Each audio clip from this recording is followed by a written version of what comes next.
good afternoon and welcome to the Sunset Safari. For those of you joining us for the first time, my name is Jamie. I have Bryan on camera with me this afternoon.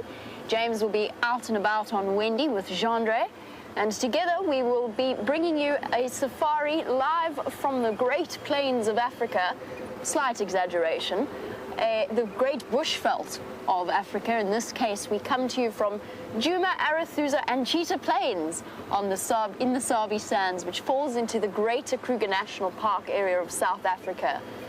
And not only are we coming to you live, but we are also interactive, which means that you can send through your questions and your comments on hashtag SafariLIVE on Twitter, or you can email through to questions@wildearth.tv. Let us know where you're watching from. We love to hear from all corners of the globe, where it seems as though our safari stretches across to reach. And on this warm autumn afternoon, I would guess at around 31, 32 degrees centigrade. So between 86 to about 90 Fahrenheit. I'm just throwing a temperature out there, judging on what it feels like. Definitely a complete contrast to our brisk, chilly morning. This morning I spent most of my morning trying to track down and find some lions. In this case it was the Nkuhumas plus one Birmingham boy. My efforts were somewhat waylaid by a rather upset elephant herd that found the lions before I did and didn't take too kindly to their presence and chased them away from where they were. However, we did manage to catch up with the Birmingham boy casting about for the female that he's obviously courting within the Nkuhumas, and then the other four of them up near Sydney's Dam. Now, for those of you who missed the sunrise safari, you may have heard about James locking me in the bathroom in order to race across to Cheetah Plains for the sunrise. I am on my way for the first time since we've started traversing Cheetah Plains to go and explore there, see if I can follow up on those two male cheetah with very full bellies that James had this morning. James may or may not be trying to escape from the bathroom this afternoon, which is why he may not be maybe somewhat waylaid. I am, of course, entirely joking. James has not locked me in the bathroom, and I have not locked him in the bathroom. And we are quite amicably making our way, taking turns to go to Cheetah Plains. Now, unlike Brent and James, I haven't managed to get my technology working, so I have an actual map.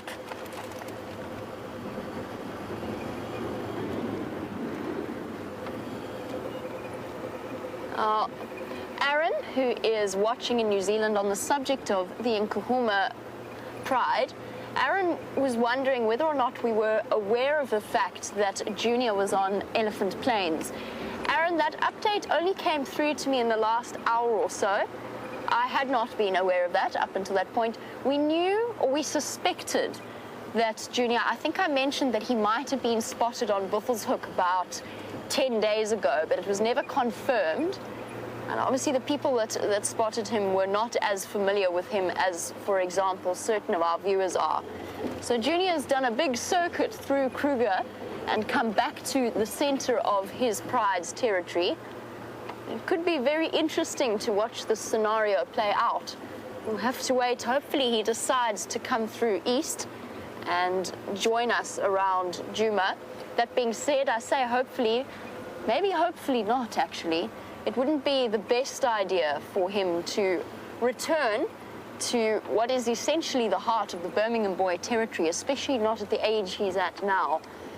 Now, for those of you who are new to our live safaris, perhaps have only been watching in the last few days, weeks, or months, Junior was a male of around 3 or so years old at the time of the Birmingham boy takeover of this area. Now, he was already at the age where he was starting to show interest in females coming into estrus, and that included, in his case, because he was isolated to his pride, that included interest in his mother and his aunt and his sisters. That was that time that all male lions go through in their lives where they are actually pushed away from their pride, and instinct tells them that it is time to leave their pride and to disperse and go off in search of territorial and mating opportunities. And one major disadvantage that Junior was put at was that he is just one male all on his own. And when you're heading out into the big, wide, scary lion world, being on your own certainly doesn't help matters. One of the reasons why the Birmingham boys were as successful as they have been at such a young age in terms of taking over this particular territory, they might not be the biggest lions in the Sabi Sands, but there's 5 of them, all in some way related to each other. And having 5 in your arsenal certainly does help matters. That being said, we cannot discount Junior, as he could well hook up with another young male that is of a similar age, doesn't have to be related to him. We'll just have to watch and see how this scenario plays out. There's Impala dashing about.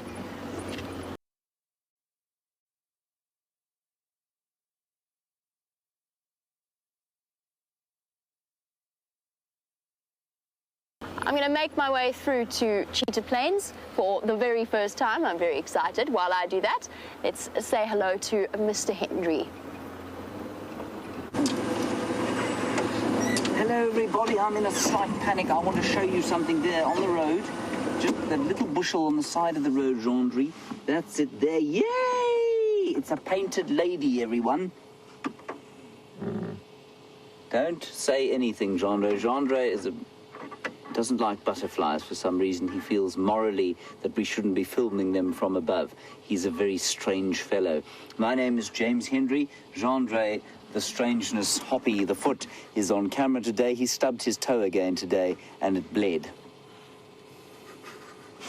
Let's look at the painted lady again.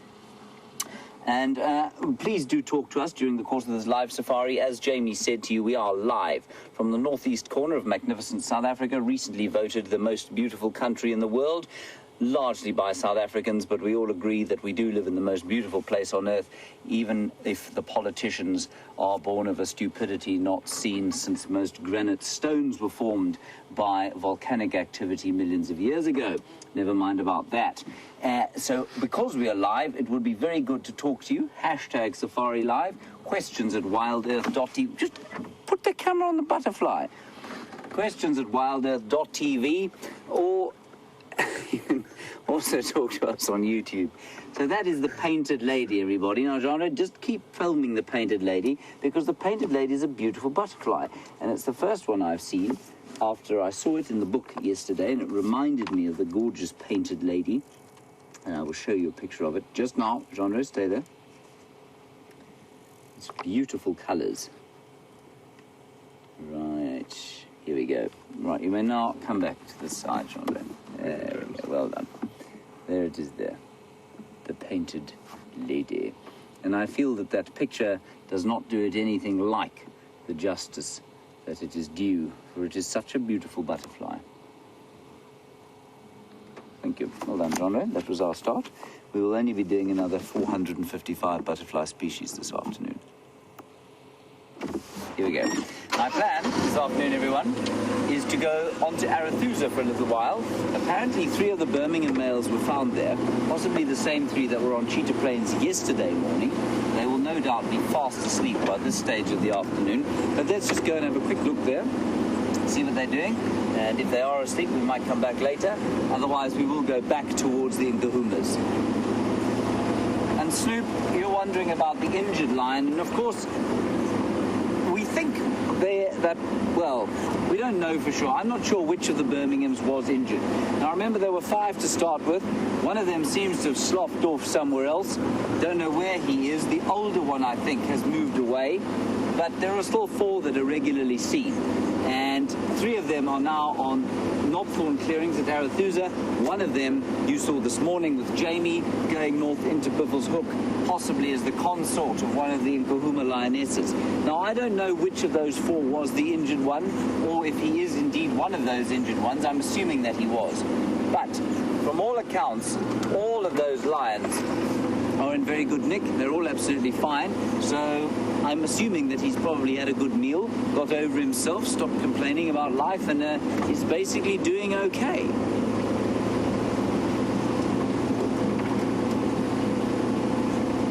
So Arethusa is off to the west of us, and just to, if you are a new viewer, the number of property names and different names of places in this area can get extremely intimidating. So let's quickly go from wide out into the area where we are now. We're going through the 3.5 million hectare, 8 million acre Greater Limpopo Transfrontier Park. Transfrontier Park means that it covers over national boundaries. It goes east into Mozambique and north into Zimbabwe. Part of that, or the largest proportion of the Greater Limpopo Transfrontier Park, is of course the iconic Kruger National Park. And we are part of the Greater Kruger National Park, in that we're not in the national park itself. We're on a collection of private reserves on the western fringes of the park called the Sabi Sands. There are no fences between us and the Mozambique, far eastern Mozambican border and the far northern Zimbabwe border. So animals come and go as they please. Then within that collection of private reserves called the Sabi Sands, we're on a little one on the western fringes called Djuma. And to the west of us, we traverse an area called Arethusa, and to the east of us, we traverse an area called Cheetah Plains. Most of our area is this 1,200 hectares or 4,000 acres or so. No, it's not quite that. About 3,000 acres or so of Djuma. That's where we kind of centralize our operations. And then 550 off to the east on Cheetah Plains, 550 or 600 off to the west on Arethusa. So in total, about 5,000 acres. It's all very difficult doing the imperial calculations as I'm trying to drive the car, but I do my level best for those of you who still insist that the imperial system, despite its incredibly flawed logic, is still the way to go.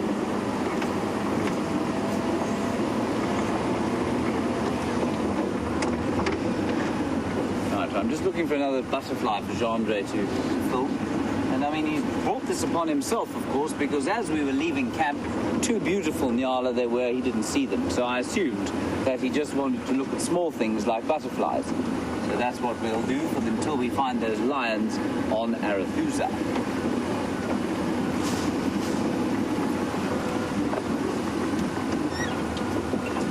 And as we turn to the west now,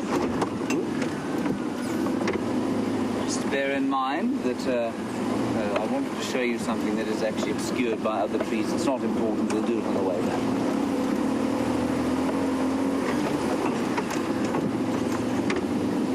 So you can see the sun is quite bright. It is a balmy 29 degrees Celsius apparently, which is about 84 degrees Fahrenheit, if I'm not mistaken. I'm a genius, I got that right. Kirsten says that is correct. And that's pretty good. I mean, it's autumnal. I've no doubt it will cool down as we go towards the evening time. Jeandre, there's the tracks from yesterday. And Jeandre, of course, fancies himself as a tracker. Which is, I mean, I'd love to cast aspersions on that. But he did actually find the lion tracks yesterday. And he then found the lions just after that. So I'll have to say that he's not quite as, well, he's pretty good. He's okay. So an autumnal afternoon, perfect temperatures. If you are worried about temperature, if you don't like the cold too much and you don't like too much heat, this is the best time of the year to come, I think. For about 2 months now, we'll have very delightful, gentle temperatures.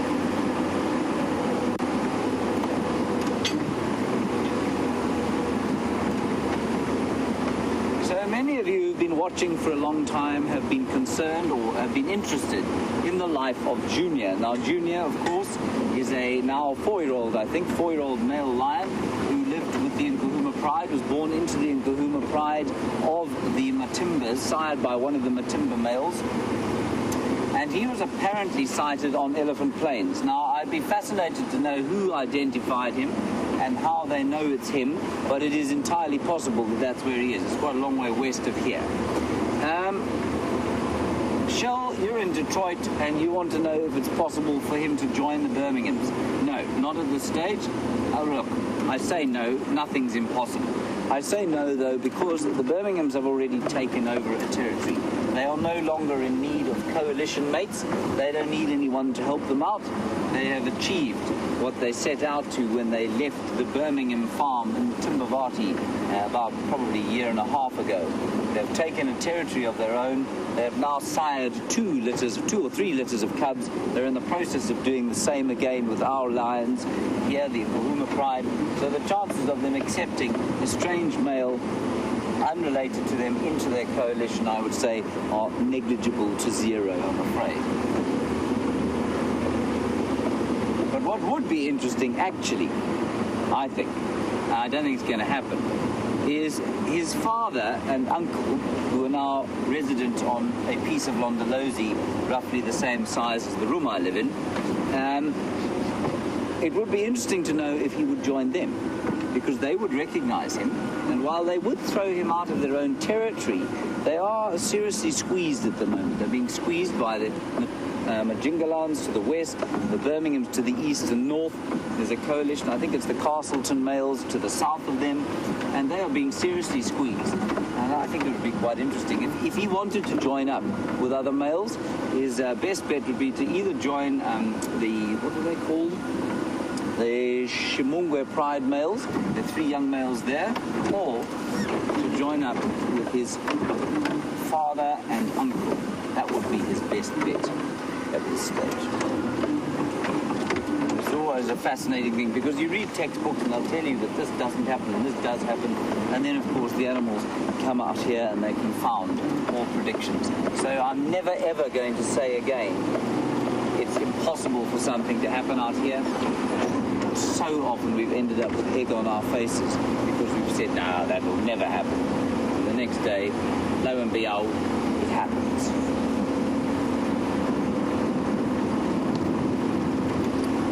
We shall turn in along Red Dam Road into Arathusa, and then we will head down towards Knobthorn Clearing, which is not far from their eastern boundary. There is a little steenbok running across the road. I don't know if you saw that. Terrified little antelope. You don't want to be the size of a steenbok out here, I don't think. Don't you think it must be a terrifying existence, Jeandre? I suppose you wouldn't know, of course, you're quite a large fellow. Me, I'm not a large fellow, so I've lived a life of terror, you know. Large predatory people like you have threatened me all my life. So you believe? So I believe now, because you can't say anything while you're on camera.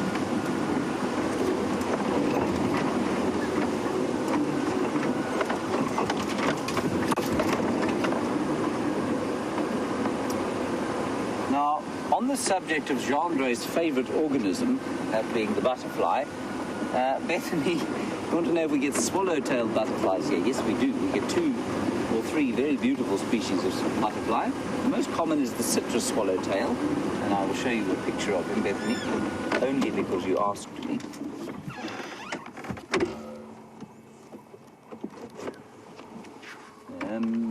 There they are. There are the swallowtails that we get here.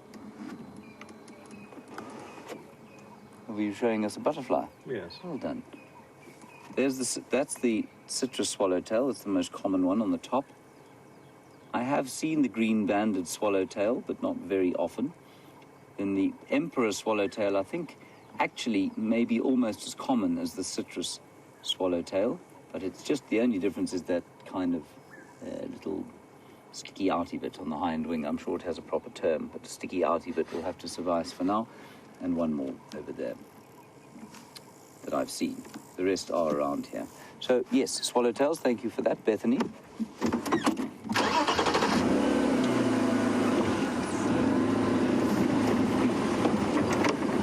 Leave it, Jeandre, well done. You selflessly got over yourself and filmed a butterfly of your own accord. Again, if you lose hearing of me this afternoon, please feel free to send me a virtual clip over the back of the head, because I don't have the lapel mic on now, which means I need to be either talking into this one, tap tap, or this one in the front. So if I start mumbling incoherently, feel free to send me a virtual slap on the head via Kirsten McClellan Smith, who will be only too happy to deliver it. Right, Jamie's got some signals. She's on her way to Cheetah Plains for her first exploration, which I think will be very exciting. Let's go and see how she's doing.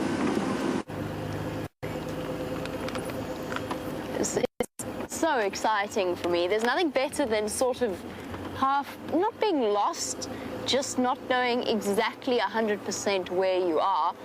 I do actually vaguely know my way around the main roads of Cheetah Plains. I know this road relatively well, I think, just from a journey or two to the repeater site. I should be able to find my way with relative ease and with Bryan's great help and guidance to where those cheetah were left this morning with James. And isn't it amazing how Cheetah Plains has really lived up to its name over the last 2 days, with 2 separate, hopefully 3 separate cheetah sightings since we first started traversing just 3 days ago. Something exciting for us to look forward to. And of course, the prospect of a whole new, well, not in every case, but the prospect of a new cast of characters nevertheless. Right, so this is the boundary road, this is central, and the roads have also been beautifully dragged. Here we go, that's our booth in Nkoro. Yes, Nkoro. You can actually see what I mean when I say that the roads have been dragged. You can see that big mound of dirt in the middle.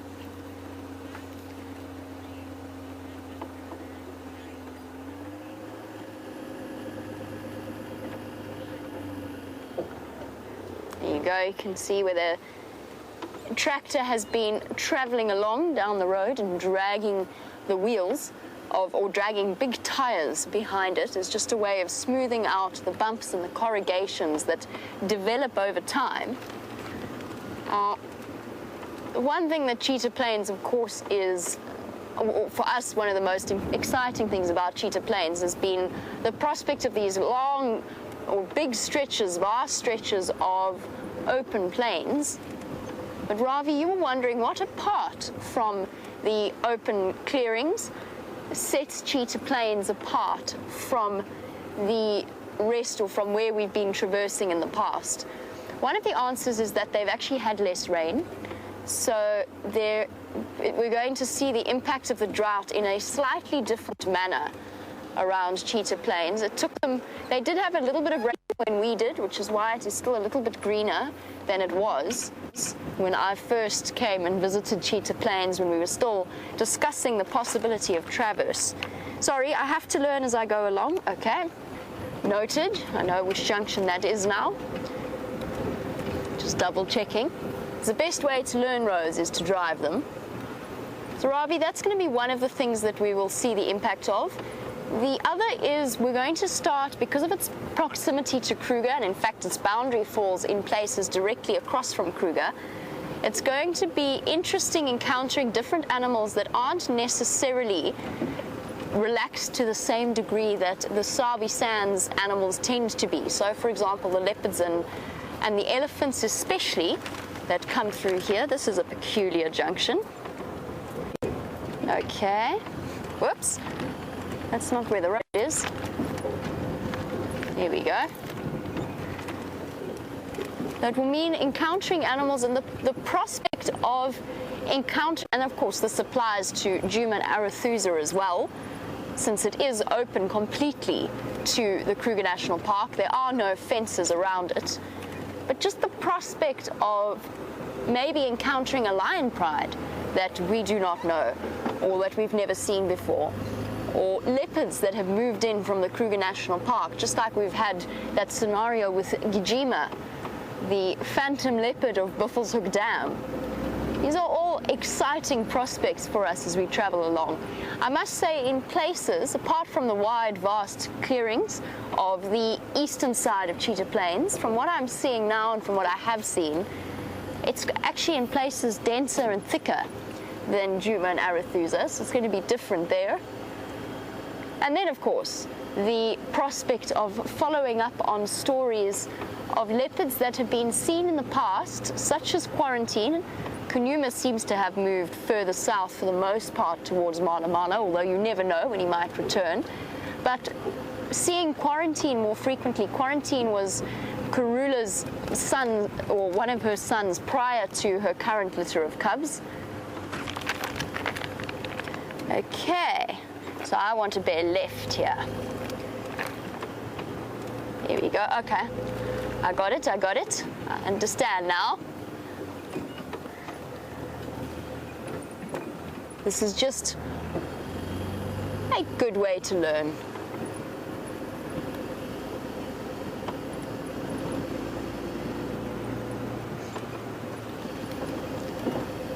And as we make our way across to our cheetah sighting and keep our fingers crossed that they are still hiding out in the shade somewhere, Simon was wondering about a genetic abnormality that occurs within the cheetah population and was wondering if there are any king cheetah within the WildEarth Traverse area. And the answer is no, not that we know of. But that's sort of the wonderful thing about the vast open expanse towards Kruger, and in fact the wonderful thing about cheetah is that there could be. We could come round to the corner one day, look, and the king cheetah genetics, it's almost like a type of melanism. It's a bolder, blacker coloration that king cheetahs have. And we come now to 3 in a row pan. No? Am I wrong? This isn't 3 in a row pan. Yes, it is. This is where 3 in a row pan is. See? I'm learning already. Sorry, Simon. I'll get back to your question in a moment. Let's just check one of the pans quickly, see if they haven't decided to move up here. The one thing about the roads having been dragged is that the tracks will have been obliterated from this morning. So they might have moved away slightly from where they were before. So I'm just going to do a quick circuit of the life around the pans. So Simon, genetically, the type, or the king cheetah, is relatively rare, but cheetah themselves as an animal are impossible to fence. There are naturally occurring nomadic cheetah that wander throughout the farmland areas, proper wild cheetah that can move between farms into Kruger and anywhere around there. The 3 in the row pan, of course, is where I'm sure that James and Brent have both stopped here. The 3 in the row pan, during the time before the rain, this was where buffalo came to get eaten by the Birmingham boys. I think for about 3 weeks at the beginning of the year, they were just lying up here, basically waiting for the buffalo that had to come to drink at 3 in the row pan, including this female. You can tell that it's a female just by the size of the horns. Might have been a sub-adult male, but they don't cover all the way. You can see how that boss, so the base of the horns is not very developed in the same way it is of a male buffalo skull. Don't see any cheetah hanging out here. I can hear a red-crested korhaan whistling in the distance. So Simon, there are no king cheetah that we know of.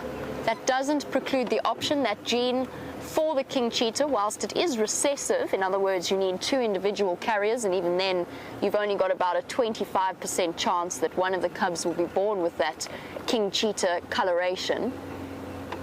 All of that aside, that gene does naturally occur out here, and it could happen just in the same way that all of a sudden around Singita Labombo, there's a legovan poking its head up just there by that termite mound. Do you see him, Bryan, between those 2 mounds on the edge there?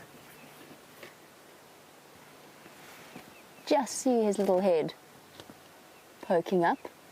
Looks at first glance like a water monitor, but I can't fully see the coloration. The rock monitor lizards tend to be slightly more striking in terms of the brightness of their colors.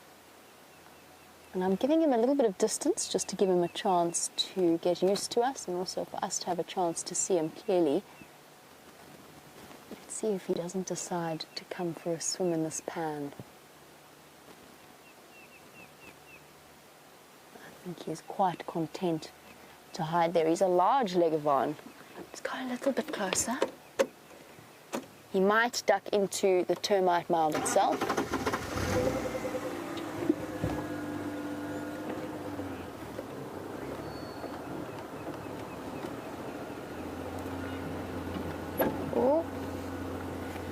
What's he going to do? He is going to despair. There he goes, into the termite mound, seeking refuge from us and from the hot midday or the mid-afternoon sun. Now, there are other animals out in the Sabi sands that are seeking refuge from the hot sun. Let's head across to James and some lions while we make our way towards those cheetah. Now, what do you see over there, everybody?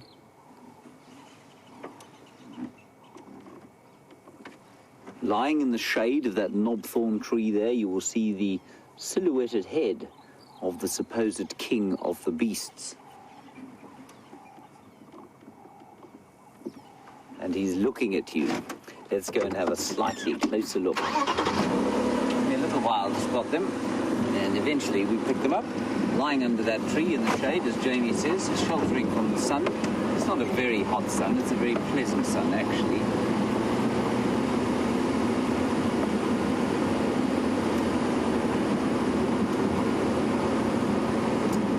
Listening to the game drive radio.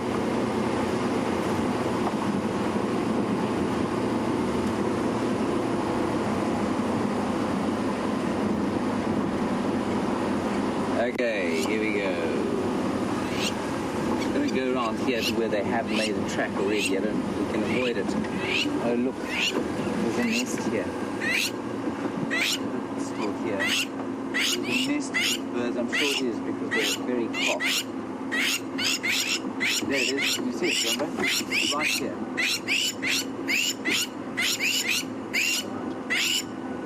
There we go. Little nest with a crowned lapwing. They're all very cross. In case we should drive over their nest, they have, of course, put it in a very stupid place. But they are warning us, I suppose. Isn't that cool? Let's leave them. They make very good stress. And there are the lions. Stations I have relocated at the southern end of Hornbill clearance, animal static underneath the Hornbill tree.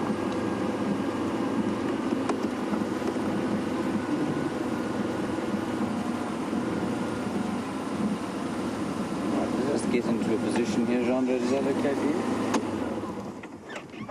Does that work? Are you happy there? Okay, good. Andrew, you have got hold of us all the way from the Ukraine. Now, that is very exciting. I'm not sure that we've spoken to you before, or I'm not sure that I have.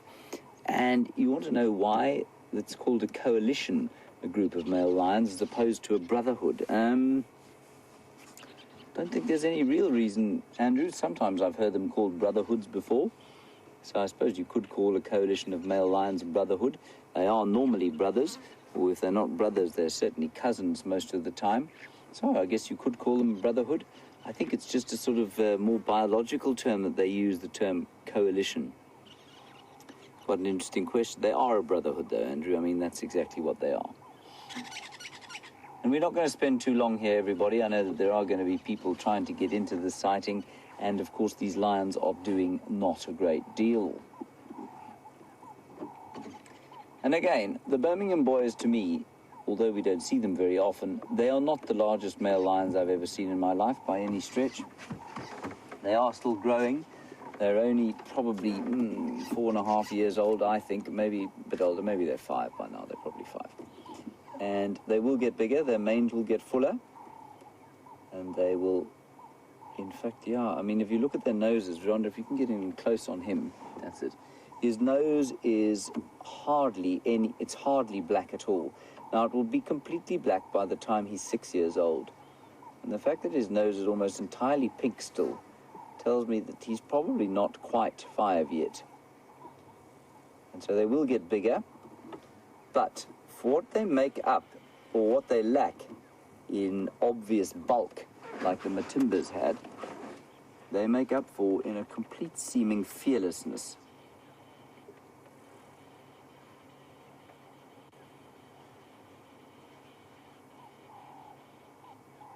And they've managed to chase those Matimba male lions off without so much as a physical confrontation, despite the fact that the Matimbas are a lot bigger than these chaps.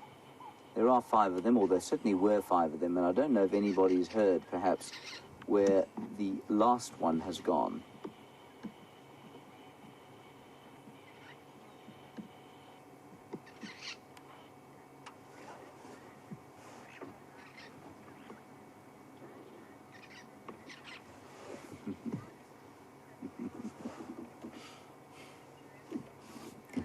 I love this question. Miss Lynn, you're in North Carolina, and you want to know if the presenters have got better eyes than the average person. Miss Lynn, no. The actual answer is no. We don't have better eyes than anyone else. Certainly I don't have better eyes than anyone else. I have what's known as monocular vision, which means I only see with one eye at a time. My ability to see 3D or depth of field like you can, is quite severely hampered. It doesn't affect my life at all. I just can't be a jet pilot, which is a relief to everybody in the world. So I don't have very good eyes at all, but what you get used to, Miss Lynn, is a shape. You get used to looking for certain things. So I spotted him moving from quite a long way back there, from where we started off the sighting, about, what's that, Jeandre, about 200 meters? Maybe 150 meters or so? 149. 149 meters, is that what the focus says? 149 meters, thank you very much for that. That's about 450 feet. So I spotted them because they were moving, so that's always something that you look out for, unusual movement. But basically, Miss Lynn, it's getting used to looking for shapes that you start to recognize as the animals you want to see. Certainly with some of the trackers, like we had that experience with Renius Mhlongo the other day, one of the great master trackers of South Africa. His eyes are unquestionably better than mine. They're unquestionably better than most people's eyes.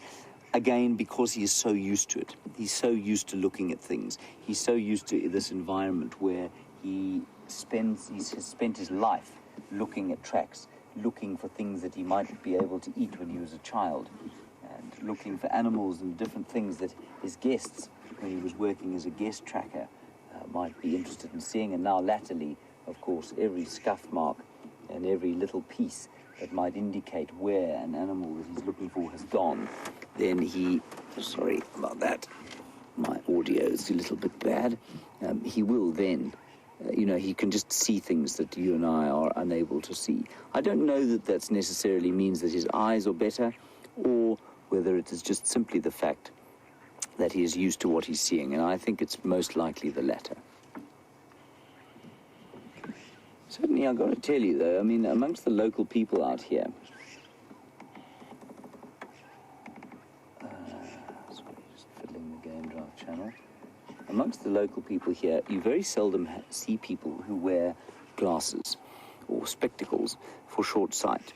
And I mean, amongst my family, everybody except me wears spectacles for short sight.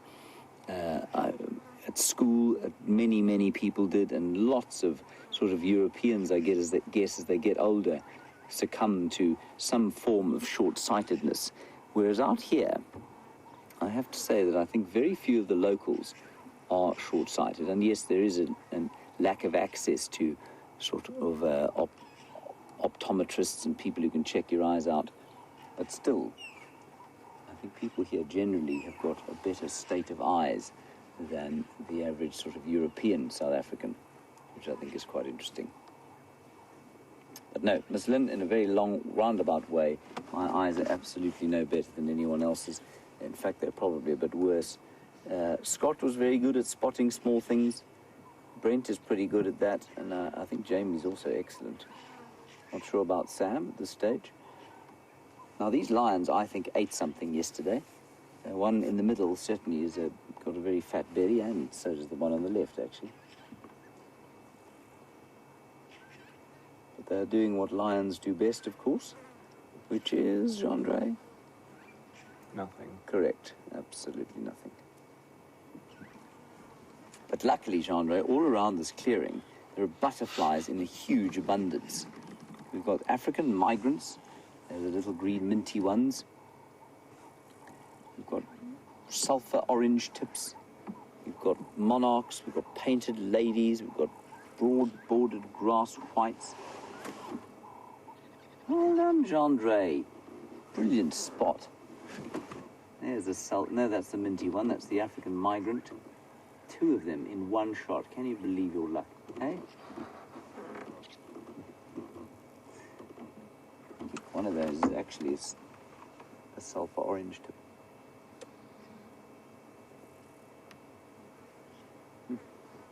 I tell you, the profusion of butterflies and insects over the last few days as these flowers have come up, it's just been amazing.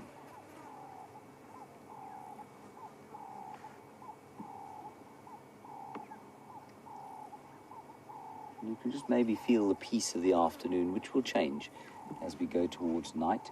So the kind of tension of the wilderness will build up as the lions get moving, and we know the hyenas and leopards get moving as well as the sun goes down. At the moment, the bush is still very much lulled into a sense of peace by the hottish sun. Lovely subtle call of the doves in the background.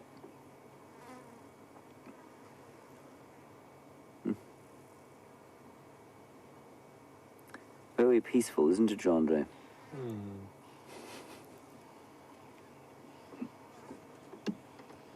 Oh, high action at the lions.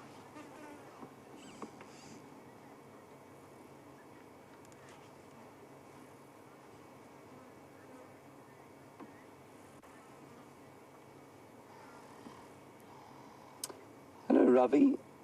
Good afternoon to you. Interesting question from you that I'm not sure I understand the basis of. You want to know, you say, given that predator numbers have unquestionably declined in the last 20 years, have prey numbers done exactly the same thing? Ravi, predator numbers in the Kruger Park have not declined in the last 20 years. I would say that they've stayed probably relatively the same. Predator, obviously there's a dynamic equilibrium where they go up and down. And prey numbers, I'd say, are probably about the same. I think populations in the Kruger National Park and surrounds have remained roughly the same over the last 20 years or so. Yes, give or take a couple hundred or 1,000 in the case of buffalo here and there. But, yes, certainly outside. Ooh, I'm going to continue this just now, Ravi, because Jamie has got something really special to show you.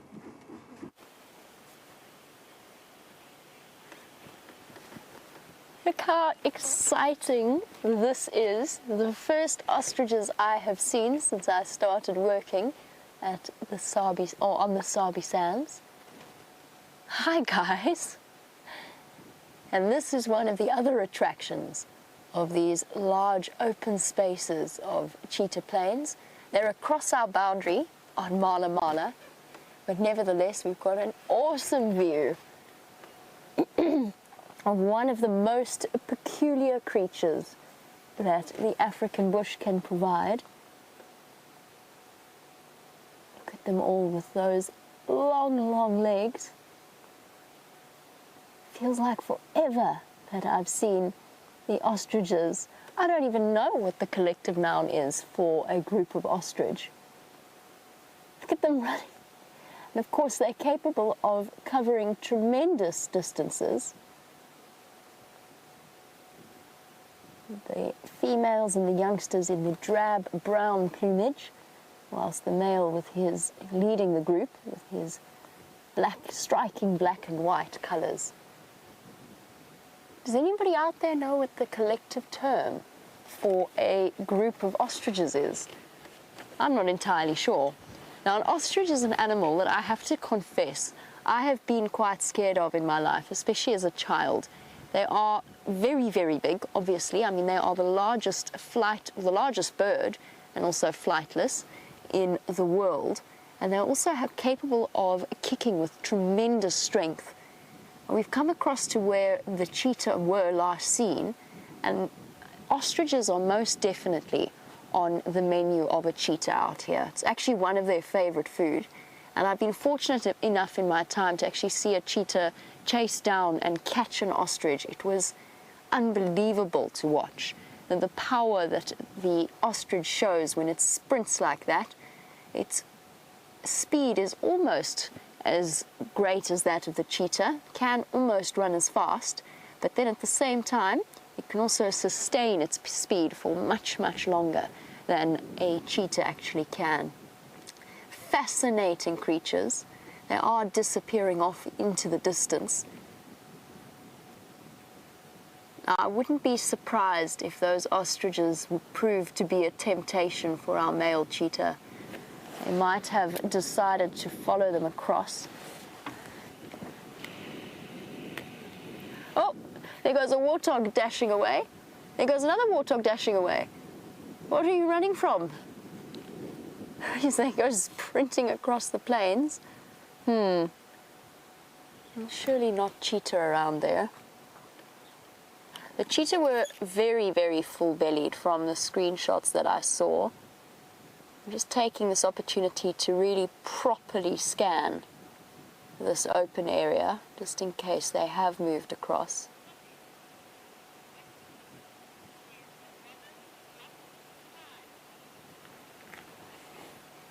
As our warthog continue their mad dash across the clearing, Wendy says a wobble, or pride, or flock of ostriches would be the correct collective noun. And this is something we can anticipate more and more of in terms of sightings. We will get regular ostrich sightings in these big open clearings. It's one of the animals, Ravi, that I forgot to mention. And in fact, I think we all, or I certainly have forgotten about in terms of a prospect of something to see. He's got a whole harem of females there with him. So interesting.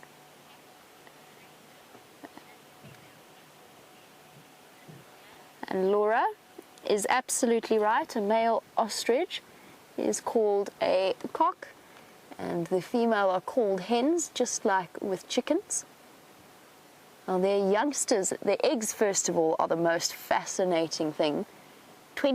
Easily 24 times the size of the average chicken egg, containing the contents of about 24 chicken eggs. And their little ones are the most amazing cryptic color, very, very different to the adults as a way of hiding out.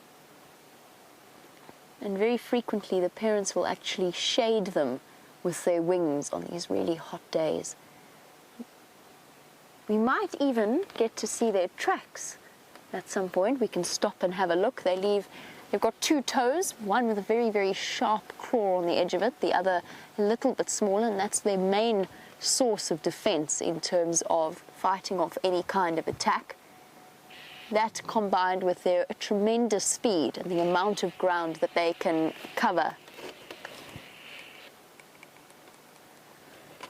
Should we go see if we can find those cheetah now that we've seen the ostriches dashing across the clearing?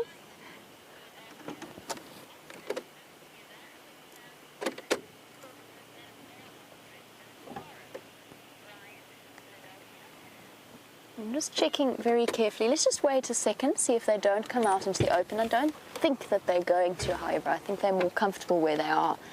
But Bryan, watching in, oh, there we go, Philadelphia, as the male moves more clearly into view.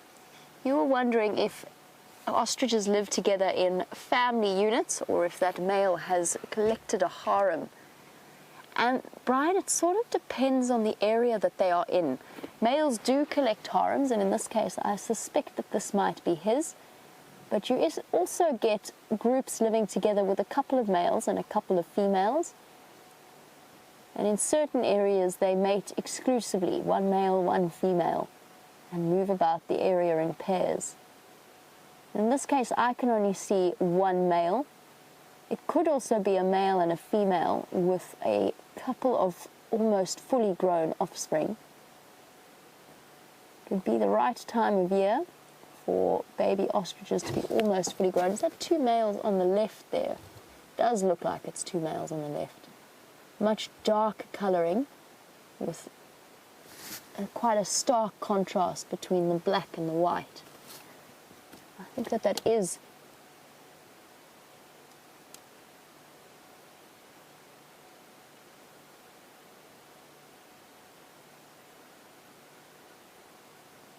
fascinating to watch them plucking up seeds and grains and other vegetable matter that they manage to find. Now, like all birds, ostriches will assist or make up for the lack of their teeth by a mechanical process whereby they swallow stones and store them in the very, very powerful stomachs. And they use those along with the crushing muscles that surround the stomach, far stronger than our muscles, to essentially masticate and grind up the food that they swallow and that they crush.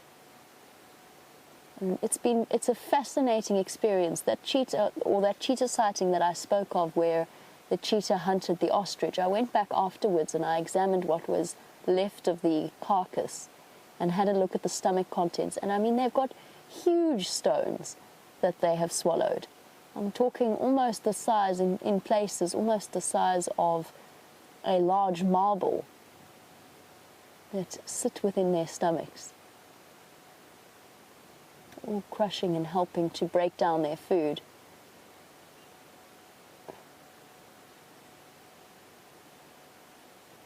Jeandre, cheetah, as I said, are specialized ostrich hunters. They really, really enjoy chasing them down and catching them, and are one of the few of the predators that are capable of matching the speed that an ostrich is capable of running at. That being said, it's not unheard of for leopards to take down ostrich, or in fact wild dogs. It's generally not necessarily on their favored prey list. In the Kruger National Park, about 80% of a wild dog's diet is actually made up of impala. So there's very few cases where wild dogs will take down ostriches. Leopards and cheetah would be the main predators. If you're hearing the noise of a helicopter heading out around, flying past, it's one of the official helicopters of the Kruger National Park doing some kind of boundary patrol or something similar, helping to keep this whole area safe. Wow, it's been a long time since I've seen ostriches. And apparently you have seen, or the regular viewers have seen ostriches in the past, but I think this must be one of the first sightings in many, many years. Bryan, have you ever filmed ostriches here? Not on Cheetah Plains. Not on Cheetah Plains? Sandy Patch, yes. I have photos of ostrich from December 28th, 2014. Wow, awesome. Okay, so that was what? That was 2 years ago? Yeah. A year and a half ago, that Bryan last photographed ostriches on Sandy Patch Road. It's always a possibility. These are definitely the first ones that I've seen. I haven't even seen tracks on Djuma since I started working there last year, July. It's fascinating to watch them all go about their daily business. One of two flightless birds that are indigenous to South Africa, or found in South Africa. I wonder if you can guess perhaps what the other flightless bird is that you might find whilst paying a visit to this lovely and diverse country. Let's see if you can. Should be a relatively easy one. It is actually, however, a question that really embarrassingly caught me out on an exam once, back when I was still training to become a guide. So what is the other flightless bird that you can find in South Africa? You can send that through to #SafariLIVE on Twitter, or you can email through to questions@wildearth.tv. And I find myself very sadly caught out because my box full of books is sitting on Wendy. Wendy sitting very sadly in the workshop where she awaits the spare clutch pipe. But you can, even at this distance, you can actually really see the color difference between the drab females and the subadults and the males. The male ostriches, as I said, can actually be truly terrifying. Being charged by an ostrich is probably one of the scariest charges I have ever experienced. And I'll never forget one family holiday. I went on a hike early in one morning up into a mountain, and I was looking down at where my family was staying, and I saw an ostrich going around one corner. Obviously I was viewing all of this from above, and I could see my little brother walking around the other corner, and the two of them destined to collide, and there was absolutely nothing I could do. from where I was standing, and then I just watched these tiny little dots approach each other, and then my little brother go dashing off in the opposite direction. He later told me that he had lost his piece of bread that he was eating. But they can peck and they can kick. They are not to be trifled with. And they have been known to cause serious injuries. And yes, Sarah, they are indigenous to South Africa. Not endemic, so in other words, they occur all the way throughout southern Africa and up further north. But they are indigenous to South Africa. They are naturally occurring here. A bird that is very, very well adapted to dealing with arid or dry conditions. They waste very little water and actually require very little water in order to survive. They don't need to have regular drinks, which is why you will find them throughout areas of Botswana and Namibia, where they are capable of, and again, of course, capable of covering enormous distances with those long, long legs.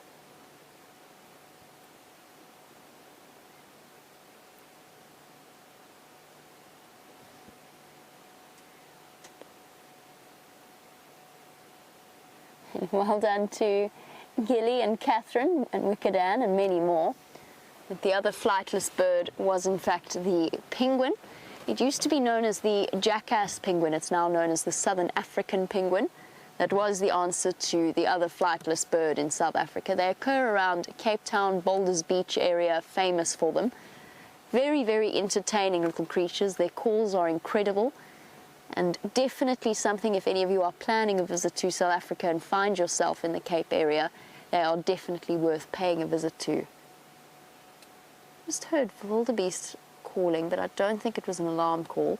I think it was just a territorial call of a male as they start to reach their rutting season. I just keep watching the shadows in the grass cover really carefully, just in case those cheetah come sprinting out and after those ostriches. Although I think with those full bellies, they might be a little bit done for the day. Well, already, not more than an hour in, we've had our first unusual sighting of Cheetah Plains. I'm going to carry on now for my search for these cheetah. Meantime, let's head back across to James and find out what he's up to. Now, while not quite as awesome as the yellow pansy that Jeandre is reluctantly filming for you there, the ostrich, what a treat. That is magnificent. I've only seen one ostrich in the Sabi Sands before, and that was on a clearing at Londolozi some time back. We are still with the lions, and that is a blue pansy. Look at them together there. Yellow pansy and a blue pansy doing a pas de deux in the air. And the lion sneezing consumptively off to one side. There are the lions.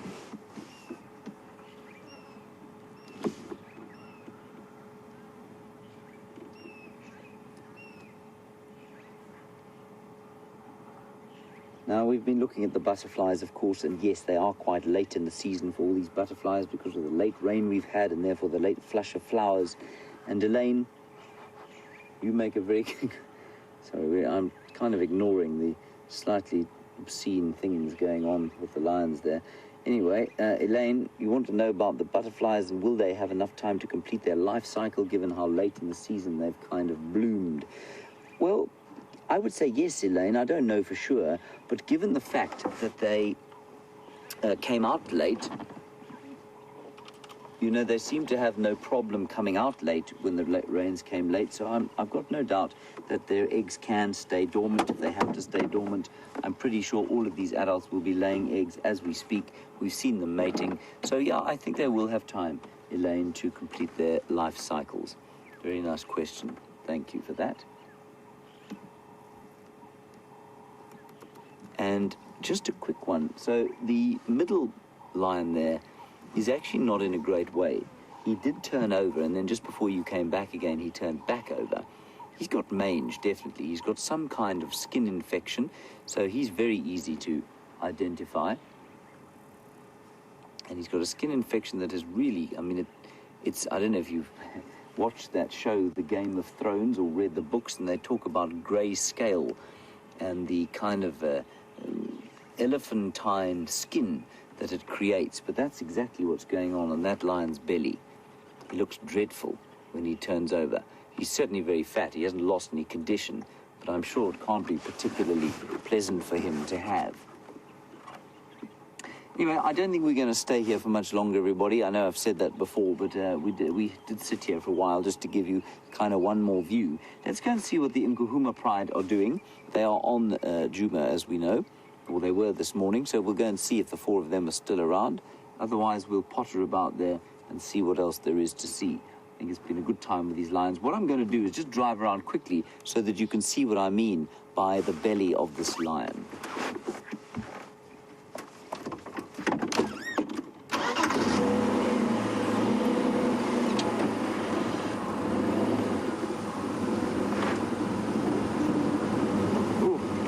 That, Jeandre?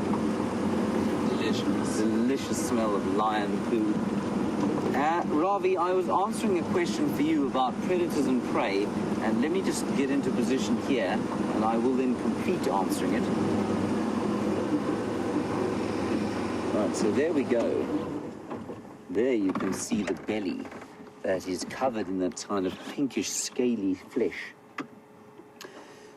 So while the more veterinarily minded of you have a look at that and decide what it is, Ravi, what I was saying is, so Kruger Park, I don't think predator-prey dynamics have necessarily changed in the last 20 years or so, but throughout Africa, obviously, there is an enormous amount of pressure on the habitats that these animals have.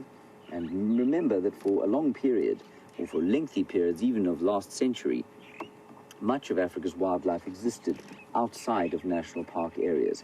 Now, as the human population went over 1 billion in Africa last, I think it was 2 years ago, so the pressure on the animals, especially outside of national parks, has increased. And yes, predators have gone down, but that hasn't affected their prey numbers.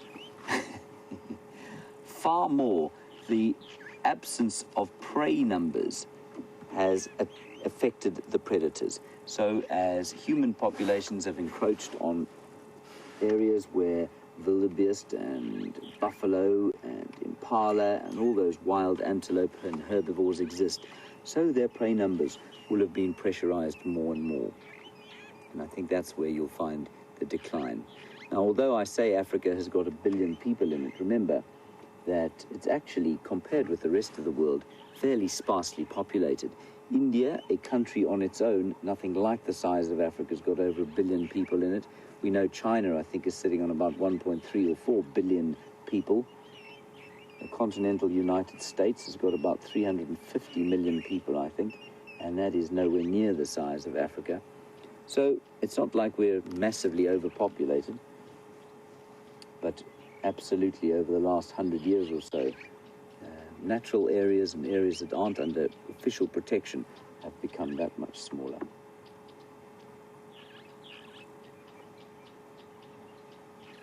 Okay, Jamie, as I knew she would, has managed to relocate those 2 magnificent male cheetah. Let's go across to her.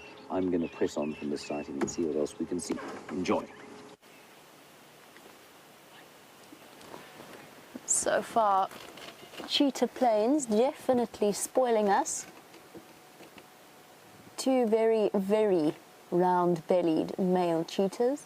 The same one that James found this morning, just a little bit further south and almost on Mala Mala, which is why we are sitting at the distance we are sitting from them. And how special is this? I think since I've arrived here, I've seen cheetah maybe 3 or 4 times. And now we've been spoilt with cheetah 2 days in a row, 3 drives in a row, or almost in a row. He is flicking, tails going, against irritation due to the flies that have flocked around them. I would love to know what it was that they made a meal of. Whatever it was, it has certainly left them feeling very full and very warm.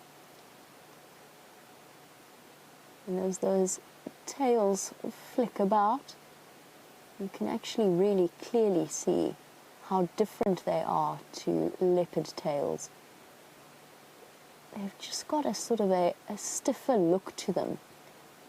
Leopard tails do the same thing. They flick about and in fact serve almost the same function in terms of counterbalancing the animal. But in cheetah, those tails are so vitally important. When you're traveling at speeds of up to 60 miles per hour, which is close to just over 100 kilometers per hour, and then need to do a very sharp, very fast turn because the antelope that you're chasing is jinking and diving, having a stiff tail to counterbalance. And their tails, I've actually spent a lot of time working with cheetah prior to my time spent in the UK doing my degree. I spent a considerable time with vets helping out with cheetah in the Kalahari, observing cheetah behavior in the Kalahari. And I've been fortunate enough to touch an anesthetized cheetah and feel the weight of that tail. They are so heavy. This particular cheetah had been rescued from a neighboring farm.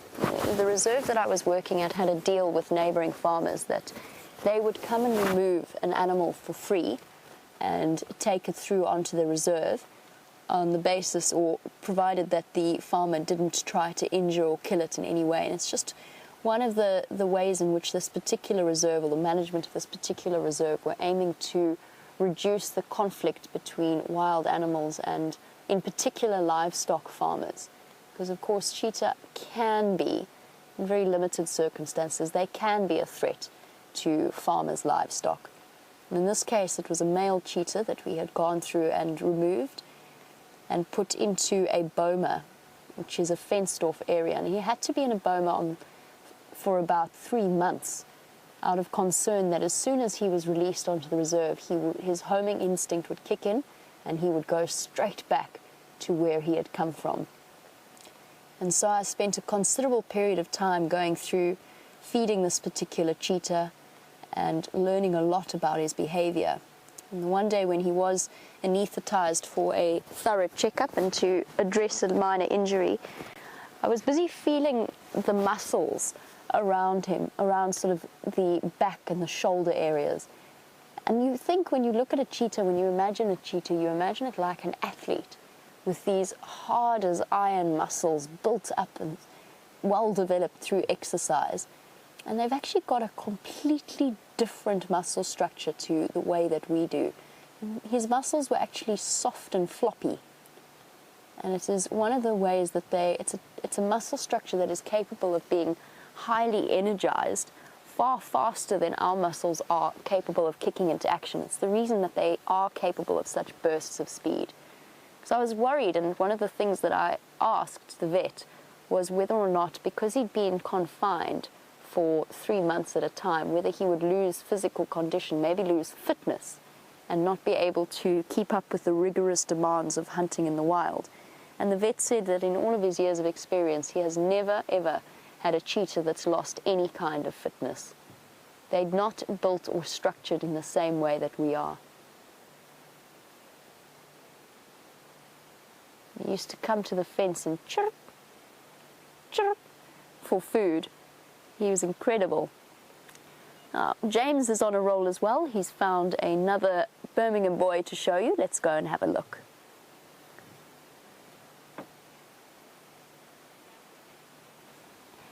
I think we're going to stay here instead. I'm not sure whether James has lost any signal. But yes, spending a bit of time with cheetah, they are a completely different kettle of fish. Unlike the leopards and the lions, they fall into a completely separate branch of the Felidae family, the Aesioopteryx.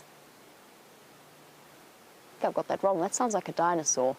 That definitely sounds like a dinosaur. That's not what I meant at all. What I meant to say was they're not part of the Panthera family. Let's go with that. And they are set apart by their inability to roar, as well as the fact that their leg structure and their foot structure is totally different. They don't have the retractable claws of the lions and leopards. And it's just a totally different body shape that is built for speed rather than for strength. And they're also one of the easiest animals to habituate if done properly.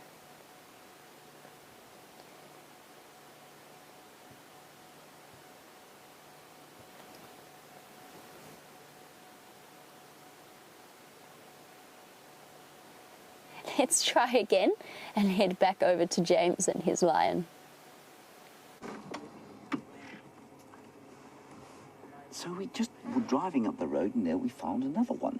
So here's the 4th Birmingham male, and I don't think that he is, well, I don't know, he's not the same one that you guys saw today on going to Buffelshoek, is he? I don't think so, Jeandre. Anyway, he was away from the others, and he is limping a bit, but I did see some vehicle tracks around where we saw him, so I think that he was probably here at some stage this morning. Definitely a Birmingham because he's close to the other 3. He's basically the same distance that we were from the Birmingham boys when we first saw them. He's smelling around the place. And he looks to me to be slightly larger than the others. Is he older? Looking at his nose, I'd say no. He's probably about a 5-year-old. But his mane is darker and it is fuller as well. And that is an indication of testosterone. So this chap, I would say, he's probably, while there is no dominance hierarchy within a coalition, I think this guy has got quite a lot of, well, he's certainly got a lot more dominance potential than the other 3, because of that blackness in his mane, which, like I say, is an indicator of testosterone. That tweeting you can hear above us is a whole group of red-billed buffalo weavers.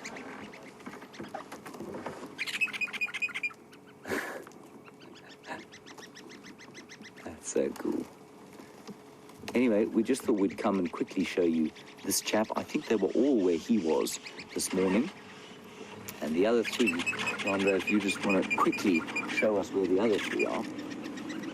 They're under that tree over there. You can just see a tree with a white little bit there where the bark's been torn off by elephants. That's where the other 3 are lying. So he's now about 150 meters. Jeandre, how many meters? Plus minus 152 meters from where their companion is. Okay, we're going to leave them now for good unless we find another one on the road and go back to those magnificent cheetah.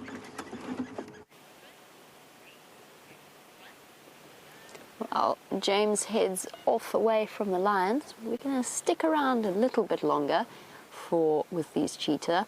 This is definitely an animal where the novelty has not quite worn off for all of us just yet. For me, it is such a pleasure to spend a little bit more time with them. And we spoke about the difference between cheetah and the other big cats, and I mentioned how they're built for speed rather than for strength. And Zoe, no, they never keep their kills up in a tree. They actually don't have the strength or the climbing skills, and because although cheetah can climb trees, and I have seen them climb trees in order to scent mark a little bit higher off the ground, it's not something that they are particularly specialized in. They really do struggle, or would really struggle, to pull a carcass up, even a small carcass up into a tree. It's not what they are designed for. The other difference, or the other interesting thing about cheetah and their approach to food, is they're actually quite fussy eaters. They very, very seldom scavenge unless it is a cheetah that is absolutely desperate, whereas a lion, a leopard, they will quite happily feed on a carcass that is not fresh. We've seen Tingana and Karula scavenging off a very old buffalo, and we've seen lions do the same.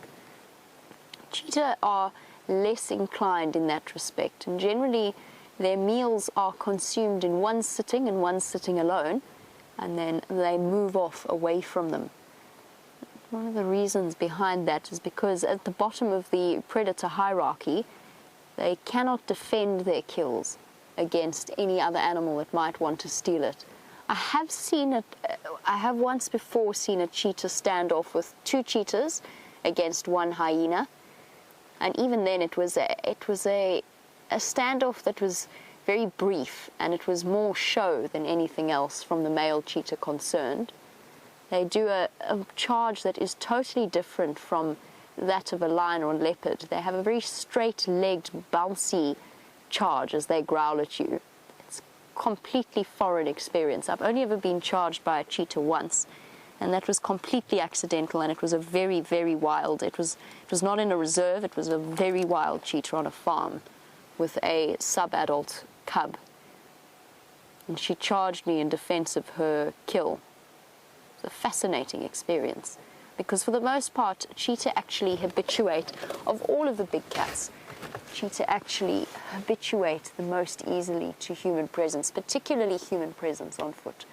And I've been fortunate enough to spend hours at a time with two sets of cheetah brothers where I used to work, Babalo and Nasedi and Songo and Sanana. They were just the names that we'd given them in the area, the research that we used to do.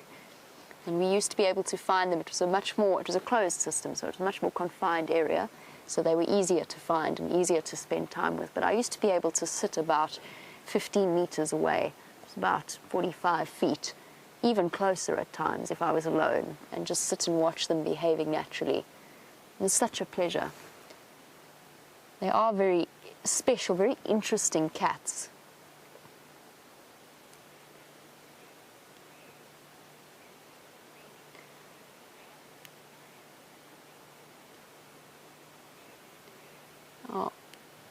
Cheetah cover enormous distances in terms of their movements. The reason that we see these males fairly regularly is that they walk and patrol fairly regular routes in order to mark off their territory, whereas with the females often don't even have a set territory. They might have an enormous home range, they might even be nomadic. And cheetah are a rare exception in the animal kingdom in that you have to have a higher male to female ratio for the success of the population. And James Blair, you were wondering if cheetah mate for life or if they are more like leopards or lions. The answer is they are more like leopards or lions. And if we had to go with it, we'd probably say more like lions, in the sense that the males will patrol. No, actually, let's keep it as leopards and lions. The difference with male coalitions in cheetah versus male coalitions in lions is that for both, having more means an extra advantage. It makes you stronger than the neighboring male cheetah, the strength in numbers. It means more people, not more people, but more individuals to hunt. So for males, it works to their advantage, but there's very, very interesting studies into the genetics of lion male coalition versus the genetics of cheetah males. And generally, almost always, a cheetah coalition will be made up of brothers, usually from the same litter, and at a stretch and in very rare circumstances, they will be made up of cousins. But that's as I said, that's the exception rather than the rule. The interesting thing about cheetah is that in a male coalition, one male will be dominant and will almost always have sole access to the mating rights. Whereas with, for example, the Birmingham Boy coalition, all 5 of those males have had their opportunity to pass on their genetics. All 5 of them would have had a chance to mate with the females, and therefore all 5 could potentially be the fathers of the new cubs over the next few months. With cheetah, there's usually only one individual that gets to reproduce. That's not always the case, but it is usually the case. And the reason behind that, the reason they've got such different approaches, that is why in cheetah coalitions, they are so almost strict in a way about which individuals they accept into the coalition.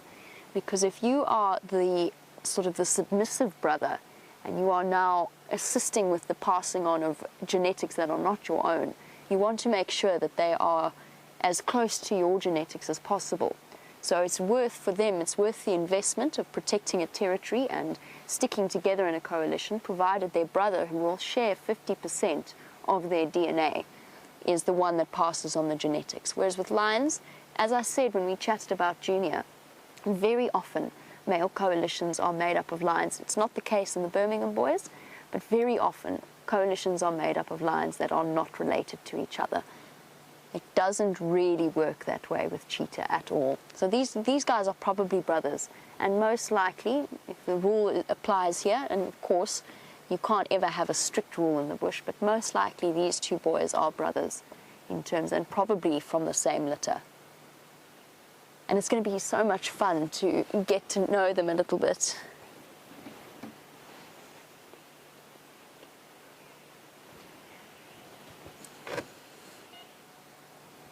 And this is perfect cheetah territory.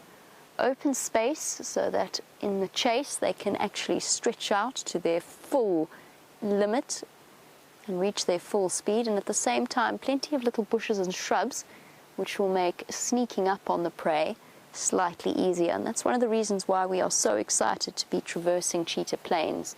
And Jeandre, you were wondering what the chances are of us seeing cheetah cubs in this area.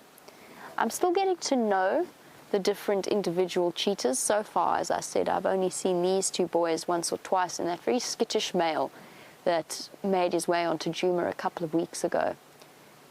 If a female does decide to come and have her cubs in this area, then she will not move too far away from it. So we could well see cheetah cubs in the future. I would say the chances are high over the next few years. I wouldn't necessarily say that the chances are high over the next few days, weeks or months. I haven't heard about any female with cubs in this particular area. But then again, as I said, we are but a stone's throw away from the wide, vast expanse of Kruger, and a part of Kruger where there's very little public activity, very few roads. And there's always a chance that a female could wander through with little ones. And male cheetah tends to be a little bit more tolerant of offspring that are not necessarily their own. Rolling over. They're not as likely to set out to kill a female's cubs that they haven't mated with. It's interesting. It's one of those interesting aspects of cheetah behavior.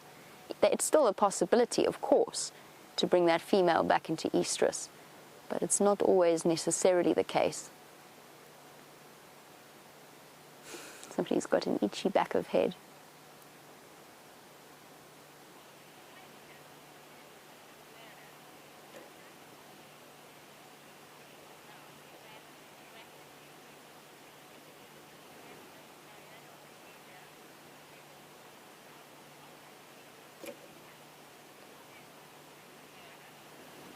Susan's picked up on a very interesting aspect of these cheetahs' behavior, and that is Susan's remarked upon the fact that they seem to look up more regularly than when we sit with the other big cats asleep, and was wondering if that is part of diurnal behavior or if it is a product of the fact that they are at the bottom of the large predator hierarchy. Oh, roly-poly.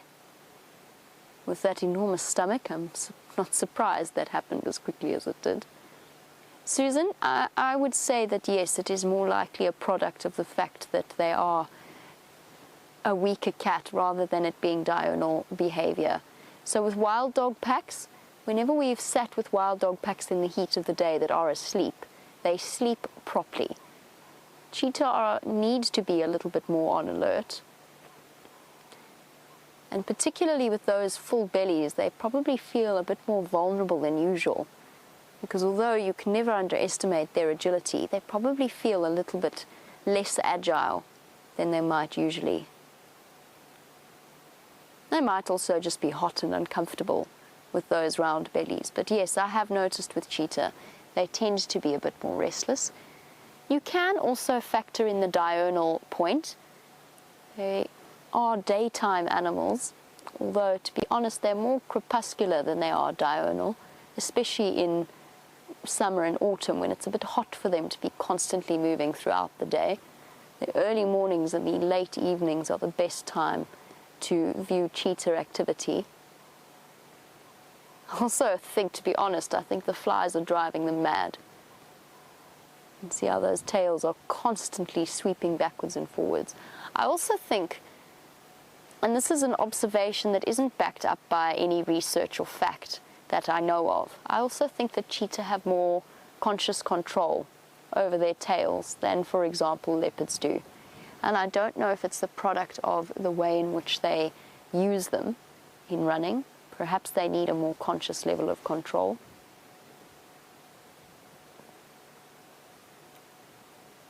I'm not 100% sure. Oh, a couple of yawns. Maybe they are going to get up.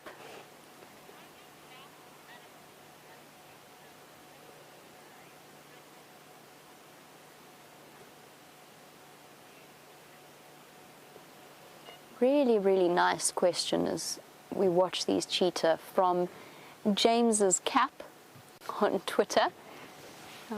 James's Cap was wondering, thinking a little bit about, for example, the fastest bird recorded, or the fastest diving speed of a bird recorded, the peregrine falcon, and the cheetah running, and was wondering how animals like that are capable of moving at such high speeds cope with the speed of, or the wind pressure around their eyes. Now, birds, and falcons included, have a clear, solid, nictitating membrane that sits across their eyes that they can bring across the eyes in order to shelter them. It's clear, so they can see through it, even if it might distort a little bit, but they can see through it, and that's the way falcons cope with it. It's basically like a third eyelid.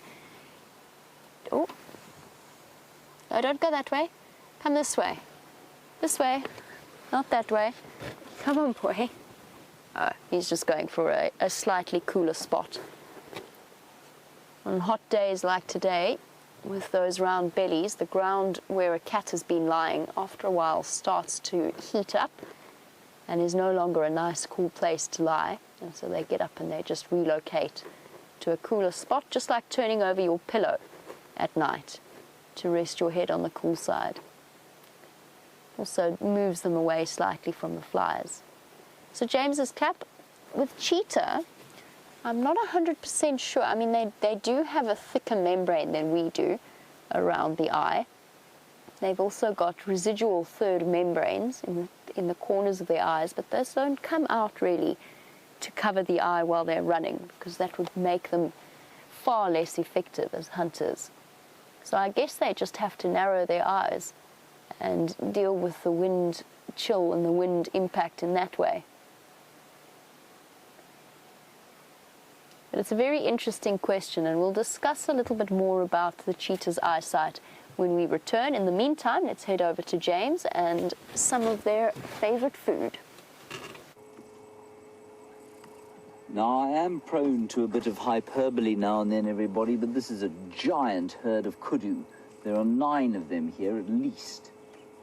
All females. I think maybe 1 or 2 males just about to pop through their horns, but I think probably an equal split of adult females and calves born probably late last year. And they've done very well to escape the attentions of the lions and survive this long. Isn't it pretty? The light filtering through the green leaves and onto their unusual colors, I think. They're kind of a grey-brown, and it's a brilliant color to be out here. The white stripes just to break up the outline a little bit. And of course a kudu, as you can see in the background there, is a browser. Not eating grass, but eating leaves off trees. As I say that, don't eat grass, kudu. Make me look like a fool. I mean, they will every so often eat grass, just to hedge my bets there.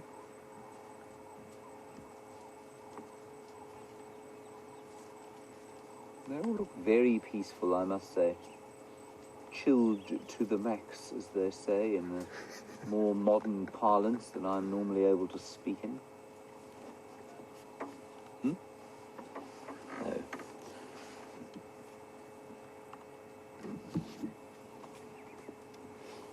And just very special that you've been able, or we have all been able, to spend such a lot of time with those cheetah. And I must just apologize once again for my idiocy. I'm unable to adapt again to these front and back microphones, so when my voice fades, I'm sorry about that. Jeandre has just beaten me over the back of the head. Next time you see him, he will have a hole in his forehead from a ziziphus tree.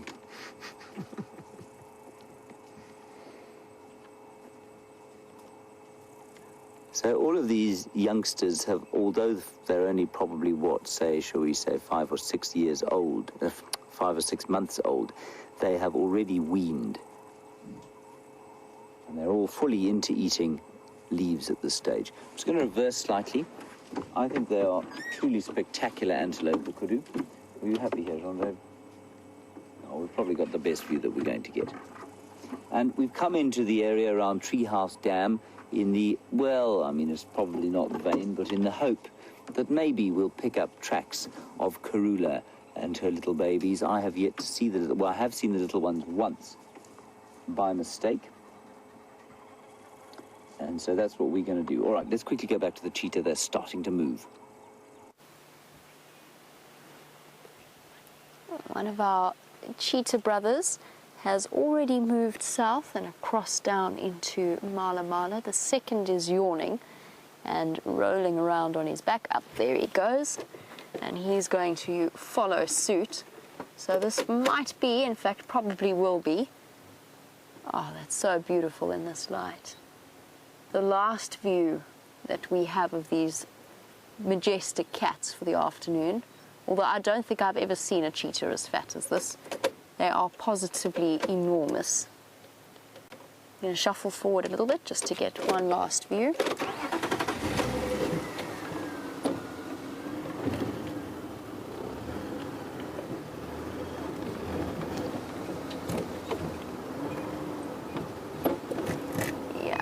Going to disappear very quickly.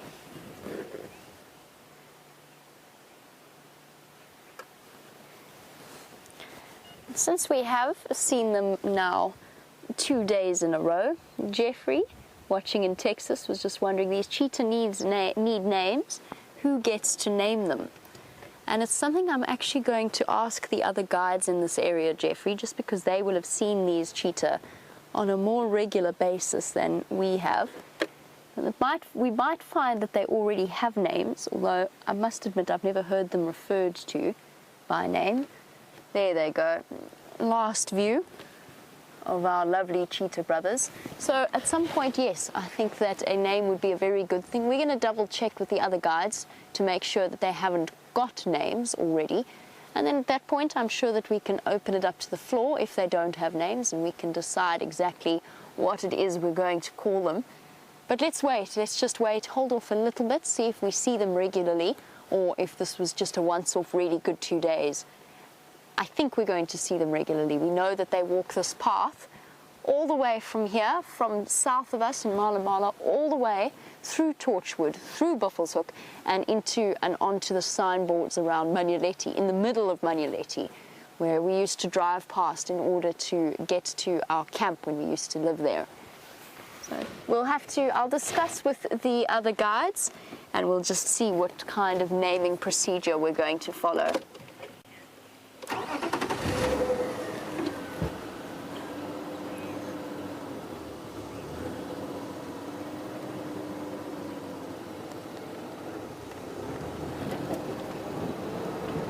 And as I said, these cheetah cover tremendous distances as part of their territorial patrol. And Alexandria, you were wondering, would the brothers leave Cheetah Plains if there's no females to mate with, or would they wait for a female to come to them? And the answer is their territory probably extends as about 20 kilometers, which is just around 13, 14 odd miles, but more. So their territory extends very far up to the north and probably covers a size far larger than, for example, Karula's territory, maybe even as large as the territory of the Birmingham boys themselves. So they won't stay in Cheetah Plains. They will patrol. They will patrol all the way around, probably into the Kruger National Park, Nkuru, Torchwood, Buffelshoek, and then come back onto Cheetah Plains once again. And males tend to walk more regular set routes than the females do. So they won't leave Cheetah Plains because they haven't had access to females. They will just leave because that is what they do.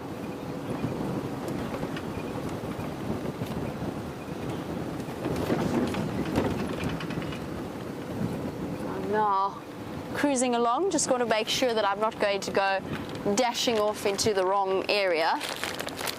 Oh, okay. I know where I am. All right, that's perfect.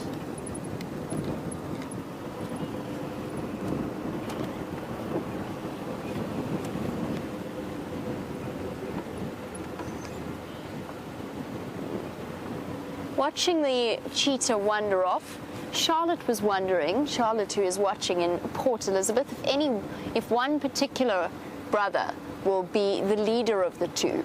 Now, I mentioned that one is more dominant in terms of mating opportunities, but Charlotte, in terms of movement or hunting or anything in that sense, no, they'll move around each other, they will both mark the territory equally, they will take it in turns to walk in front, because generally they will walk in a single file for the most part, especially if they're trying to cover distance, just because it's slightly quieter that way, the same way that the lions do when they're out hunting. So no, there's no set leader. You might find one has a slightly more dominant personality than the others, just as we see with, for example, the Birmingham boys. One has a more dominant personality than the other. And it's not about size, it is very much about attitude. Bryan, you've been here before. This isn't the boundary. Boundary's a bit further. I think we'd know. I think we'd know if we were about to trespass into Kruger. I'm going to keep finding my way. I'm trying to head to Buffalo Pan. And while I search for Buffalo Pan, James has actually found some buffalo. I hope Jamie is not disappointed by Buffalo Pan, because when I went there, well, I got lost and drove into a solar-powered pump of some sort, but there was no water in Buffalo Pan. Some very beautiful trees. You can ask her to show you the weeping woorbeam there, which is very attractive. Lots of nice trees. So we have found some buffalo. Obviously, that's what you're looking at now. The Cape buffalo, or African buffalo, not under any circumstances the water buffalo. Despite the fact that they are in the water. A water buffalo, commonly confused with the Asian version of a water buffalo, from which you get very nice mozzarella cheese. Try and make mozzarella cheese out of this thing, it will be the very last udder you ever try to milk, I assure you. Well, especially if you try these bulls. They don't have udders, of course, do they, Jeandre?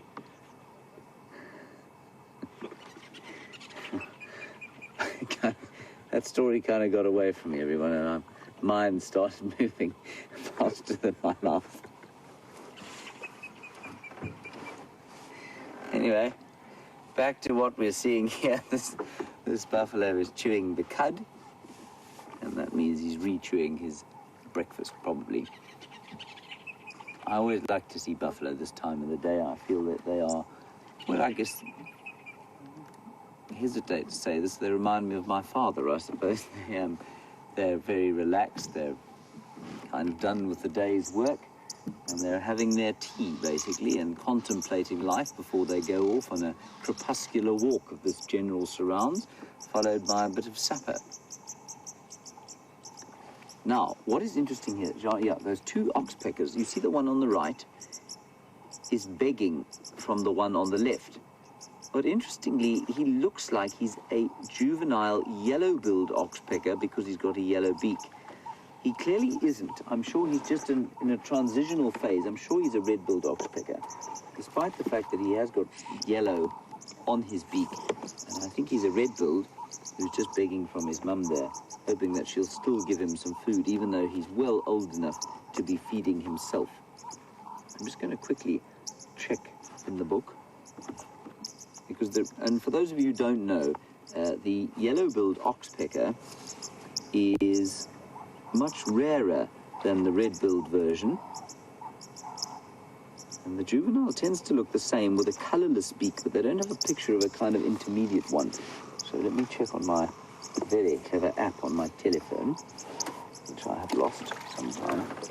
Let's drive. Sorry about this, everyone. It's gone. It's gone. Oh, there it is. Okay, I've got it. We'll have a quick look now.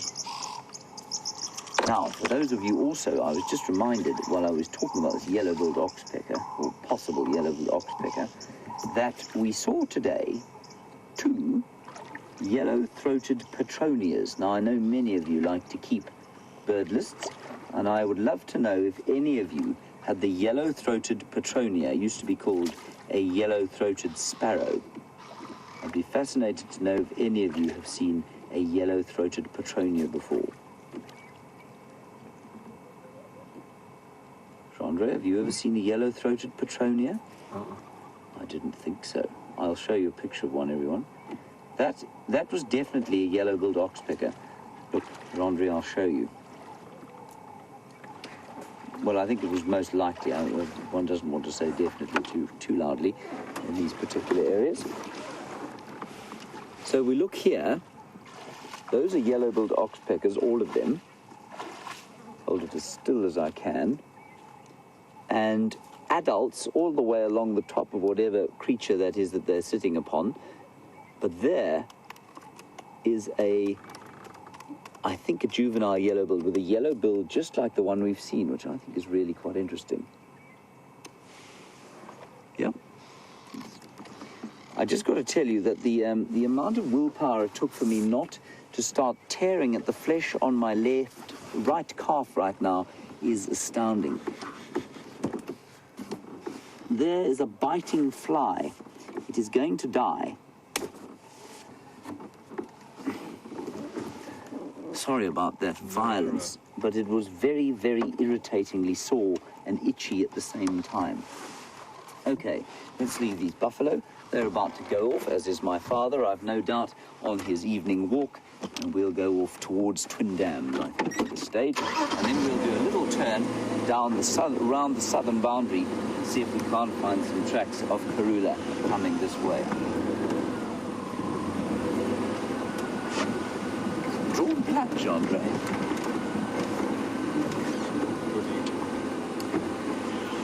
So those oxpeckers, of course, their large part of their diet is ticks and other ectoparasites that live on the buffalo's skin. And Ginny in Texas, you're interested to know whether those arachnids, which are the ticks, are able to survive in the water or whether they drop off when the buffalo gets into the water. I think almost without question they stay on the buffalo. I think some of them will probably drown while he's under the water. I suspect that is also one of the main reasons why a buffalo spends so much time lying with his undercarriage in the water, because of course those are the soft exposed bits that the ticks get onto. So yeah, and then also in the water, what is interesting is that a terrapin, a serrated hinged terrapin, often plays the role of oxpecker in the water, and they will go and take the ticks off the animals that live in the water, which I think is quite interesting. Thank you, Ginny. Jeandre, that fly did great damage to me.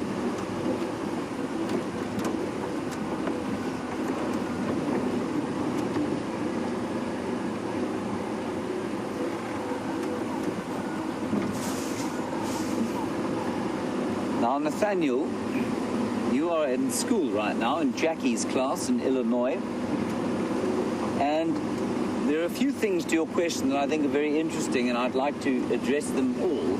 The first is that your question is, are African buffaloes dangerous as American bison, and will they hurt people with their horns like American bison? Now, there are a few things about that. First of all, Nathaniel, I don't believe that any animal in the world is dangerous unless it feels afraid, unless it feels scared.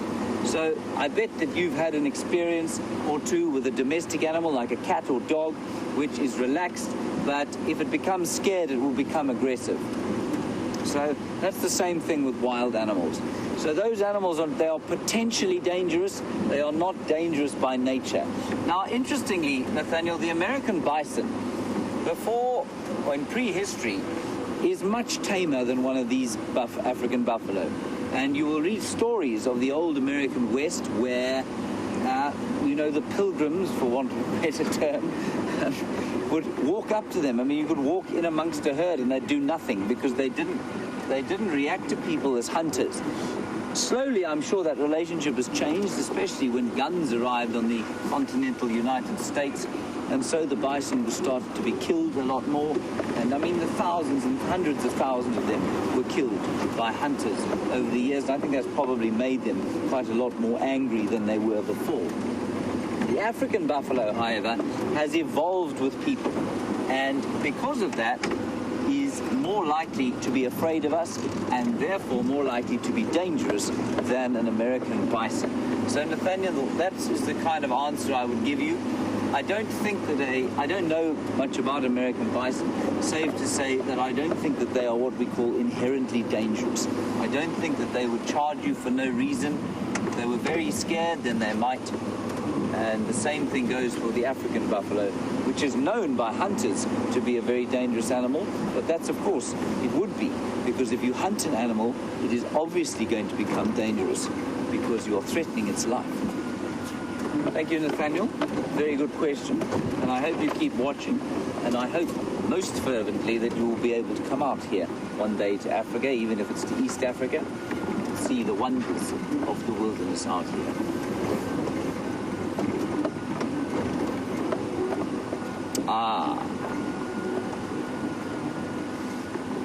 Now, I have had a hiatus of questions from my friend Gracie, who lives in Ohio. And Gracie, I'm very pleased to hear from you again. I don't know why you haven't been asking me questions. I felt very sad over the last few days that you haven't been asking me questions. So please don't stop asking me questions, Gracie. And you want to know if I can find you a flower today? For you, Gracie, anything.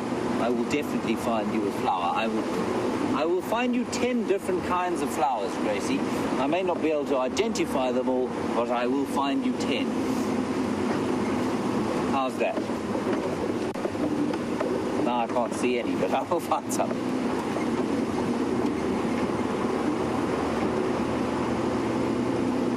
As the drive. Oh, you got one? That's that one that smells like diesel there. Anyway, it still looks pretty.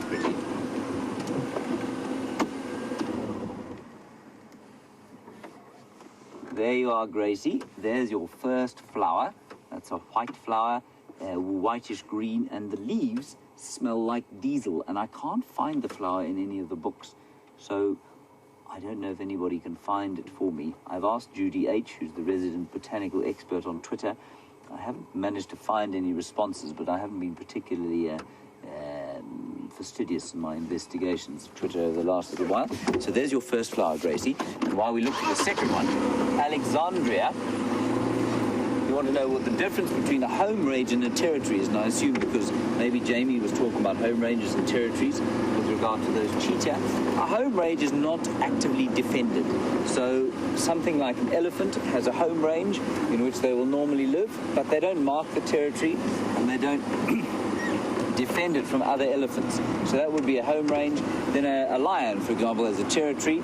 It's got an area that it will mark actively and that it will not allow any other lions into. And so that was the difference between the territory and the home range. Gracie, your second flower. Ooh, this is a nice one. Let's see. Get it for you, Gracie.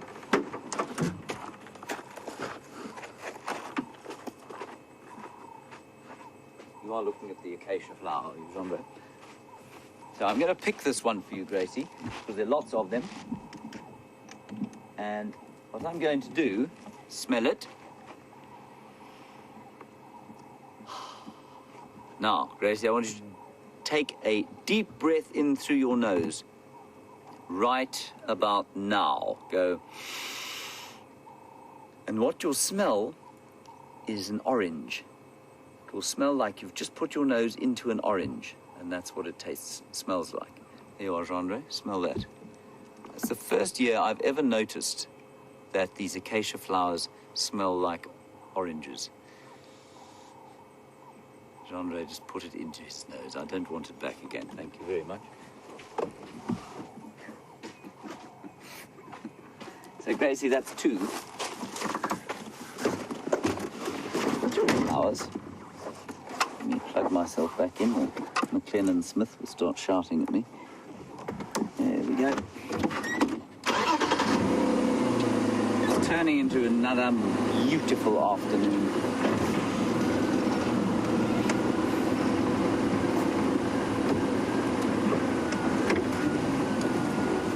Now, about 2 years ago, I would have said no. Patricia, you want to know about grasses and do we ever reseed them or ever reseed trees? In this area, we wouldn't, no. Unless there was a kind of major erosion event, or, we might, if, say, they closed up or took out one of the dams, Buffelshoek Dam or something like that, then they may well reseed some of the areas. So, yes, they could. And you can buy, the reason I say this is because I did some investigation into it, you can buy natural sort of rangeland grasses in packets. Ah, thank you, Jeandre. Utterly unidentifiable. Don't know what that is. Gracie, there's your third one. Don't know what it is. I'll try and see if it smells like anything.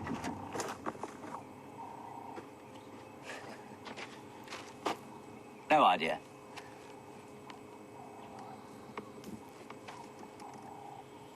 No. Smells like nothing, but I'll hold it here, and you can see the little white blooms. Now, normally, white flowers do actually smell quite sweet. This one does not.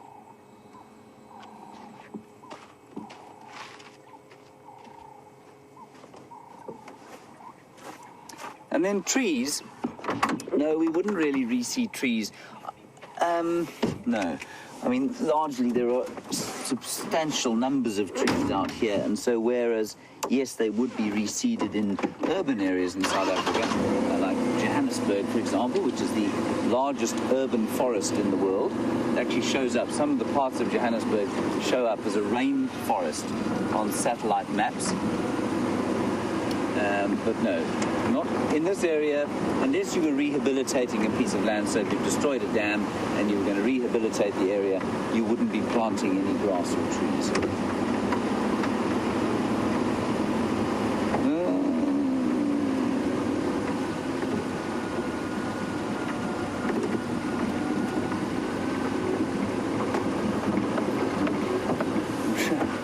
Question from somebody called Senior Gold. I always have a daily highlight of Twitter names.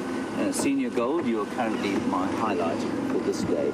Senior Gold, you want to know about controlled burning and do we do controlled burning? Jeandre, there's a slightly easier one a bit further forward here. I think it's the same flower. There we go. It is not the same flower. I'm going back to that one because I know what that one is and I don't know what that one is. Senior Gold, I'll get back to now. We've just found the fifth flower. This one is called Justicia flava. It doesn't smell like anything. And while we look at the pretty subtle yellow blooms of Justicia flava, it has no English name, no common name. Senior Gold, what we do is we do burn sometimes in some areas, and it really much depends on the individual landowner's perspective on whether controlled burning should happen or not. The only thing to say is that controlled burns have happened in this area for many centuries, of course, but normally on a much larger scale than private landowners are prepared to do. Because, of course, if you burn your whole property in the springtime, then, well, you're not going to have game until you get rain. And that's not great for tourism. They're controlled by teams of people. We don't need things like helicopters out here. So, unless, of course, it's a real runaway fire. And in fact, they did call in helicopters a little while back at Londolozi. I remember there was a big fire there. And they called in those big helicopters that put out fires in the forests. I don't know what that one is, Jeandre. So that's basically how we do it. All right, let's pop across. Ooh, just before we do that, Jeandre, there's a flower spot with the notes today. You got that? Sorry, I'm trying. I'm doing my best. Stop shouting.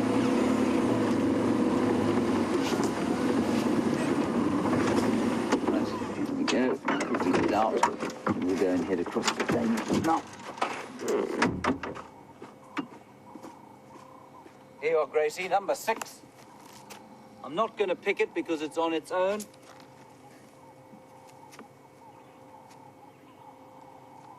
No smell.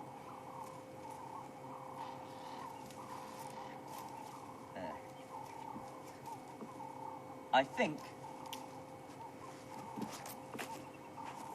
the leaves don't smell of anything either, but it looks like a Meirua species. It's quite possible it's a Meirua or bush cherry species, but I might be wrong. Let's go across to Jamie, get an update for her on Cheetah Plains, and I will see you a little later.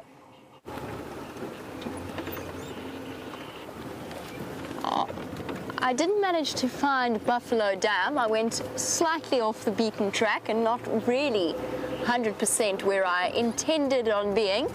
Nevertheless, that is half of the adventure and half of the fun of driving around a new reserve, is being, as I said at the start of the drive, not lost, just not entirely sure exactly which road I'm on. So we did do a very brief detour. What's this? It's got a scorpion, I think. This hornbill's got a scorpion in its bill. Go back a little bit. I just saw the curve of a tail. There you go, you can actually see the claws. Oh no, it's not a scorpion. What is that? It looks enormous, whatever it is. I thought I saw scorpion claws and scorpion tail. But now I'm not so sure. Looks like a giant caterpillar of some kind. Proving to be quite the challenge for this yellow-billed hornbill. Oh, or not. All gone. You can see it's struggling to swallow there. And that goes back to what we were talking about with the ostrich. The fact that that hornbill just swallowed that entire something. I'm not entirely sure what that entire something was, but swallowed it whole without any kind of chewing or breaking it up into small pieces. It just goes to show how important the muscles, the strong muscles of the stomach really are in terms of basically making up for the lack of teeth and for their mastication ability. That was really interesting. That was an enormous mouthful for that hornbill. I'm back on the beaten track. At least I think I'm back on the beaten track. It's certainly a track I know, called Owl's Nest Road. So we'll be keeping an eye out for any owl's nests. Most often the roads out here named in all parts of the different reserves, named for a particular feature that is found along the road. You will probably find that at some point when this road was named, there was a nest for some species of owl. It could have been anything from a pearl-spotted to could be a giant or a Verreaux's eagle owl. That's a little bit less likely just because they prefer the more riverine and large tree vegetation, jackleberries, leadwoods, something a bit bigger for them. But I'm also trying to see if there isn't an artificial owl box. That could also be a possibility. It's so much fun discovering an area.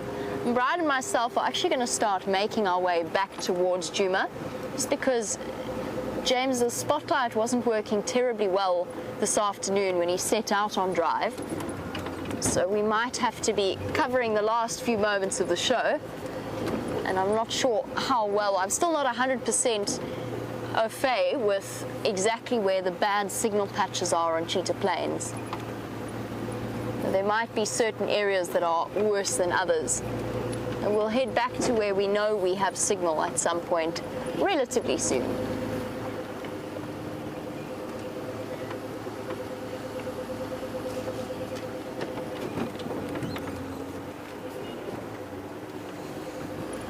And as I take a slightly different route to the one that I'm more familiar with, Tim, who's watching all the way in Arkansas, was wondering if there are any plans to put a camera up around Cheetah Plains.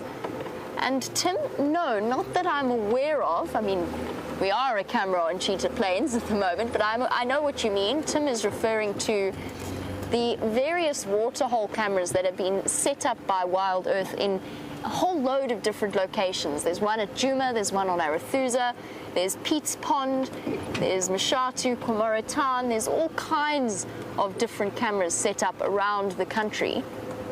Now, as far as I know, no, there aren't any plans to set up a camera on Cheetah Plains. There is a camera up at Nkuhumas, which very often or very regularly sees either the Birmingham boys around the waterhole or else the cheetah. I know that they were seen on that camera maybe about a week ago at very, very close range. So Tim, whilst I'm not aware of any plans for that aspect of our Cheetah Plains traverse, at least you have the Nkuhumas camera to watch, which is not far at all. In fact, I could see the tower for Nkuhumas.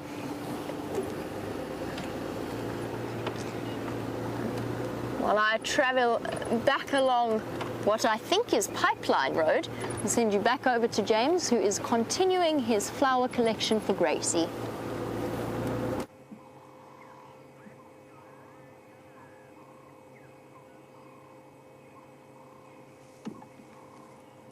We found another flower, Gracie.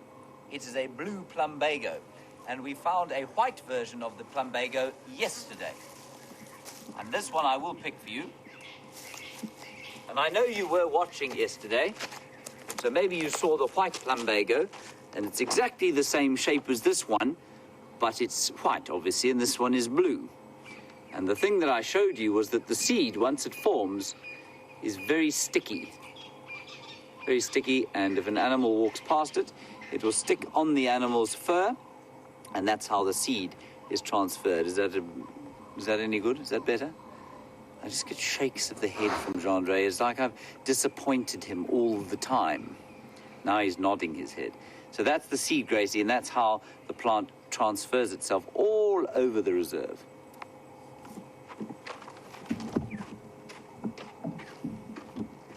How many is that? 7. 7 flowers. Jeandre found this thing, which I think is particularly unattractive, but that's not unusual for Jeandre, of course. This is a sedge, Gracie, and we're going to call this number 8. But what's interesting is, though it looks sort of fluffy and cotton wool-like, it's actually got some fairly vicious little thorns in it. And it's what we call a sedge, so though it looks a little bit like a grass, it isn't. There we go. He is quite attractive, I suppose. It's number 8, Gracie. 2 more. I did say I'd find you 10. 2 more it shall be. I'm not sure if we're going back to Jamie. I'll just quickly find out from Kirsten. No, he's staying with me.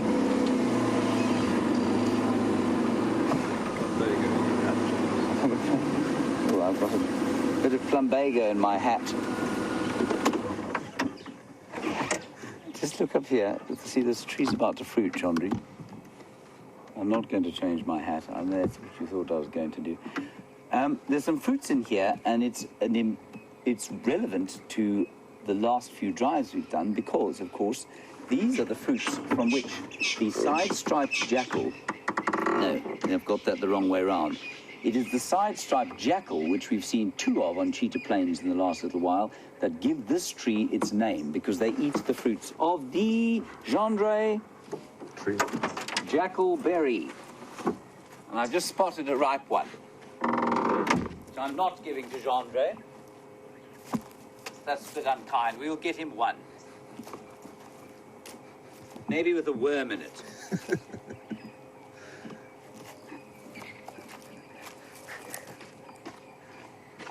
And these are actually some of the nicest fruits that we get here. Those are jackleberry fruits. And this one's got a blemish on it. It's bruised. So that's Jeandre's one. There you are.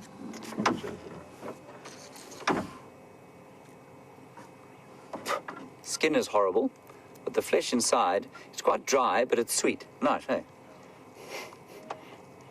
Jeandre eats like a 3-year-old. This one's overripe. Not very good. Excuse me. It's like a banana. Overripe banana. I think mine may have been handled by a baboon. Anyway, baboons love them as well. Jackleberries, very delicious. Except for the one that I picked for myself. Serves me right. That's called karma. There. Raisa, you asked a question that it's now slipped my mind. Oh, you want to see a devil's thorn. Now remember, we get 2 different kinds of devil's thorns. One's called sort of, one is that sort of trumpet-shaped purple flower, and we'd find them on quarantine clearings quite a lot of. And the other is a small yellow flower, which makes very nasty little thorns. We need to find the last two flowers quite quickly, of course, because the sun has gone now, Gracie, and so all the flowers are going to close. What have you seen? Ah, the Waltheria. Here we go. Gracie, number 9. That's called Waltheria. And lots of the butterflies that we've been seeing, that Jeandre loves so very dearly, have been feeding on that Waltheria flower. They've bloomed all over the place. Also has no smell at all. Right, one more. Before the sun deserts us completely.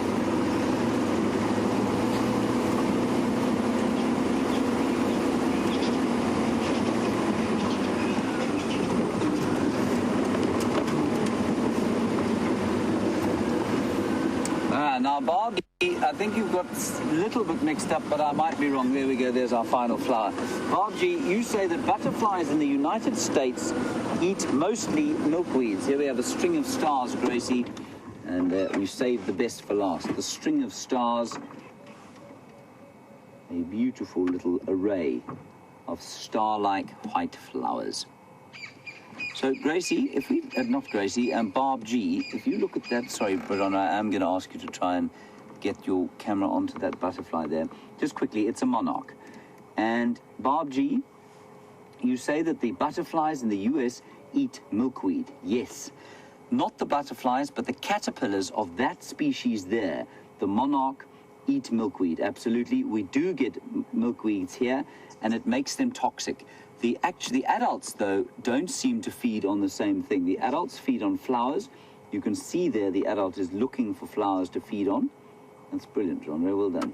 That's awesome, I think. I know you don't like it, but I think it's incredible.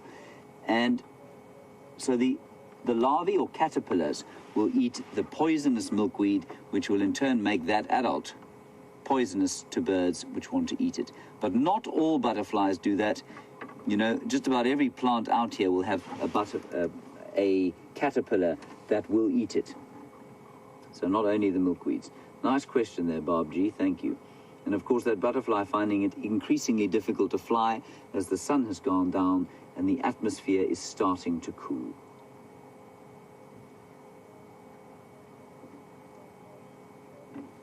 Wonderful. Thank you, Jeandre. All right, let's go from the butterfly to an angel. Let's go back to Jamie.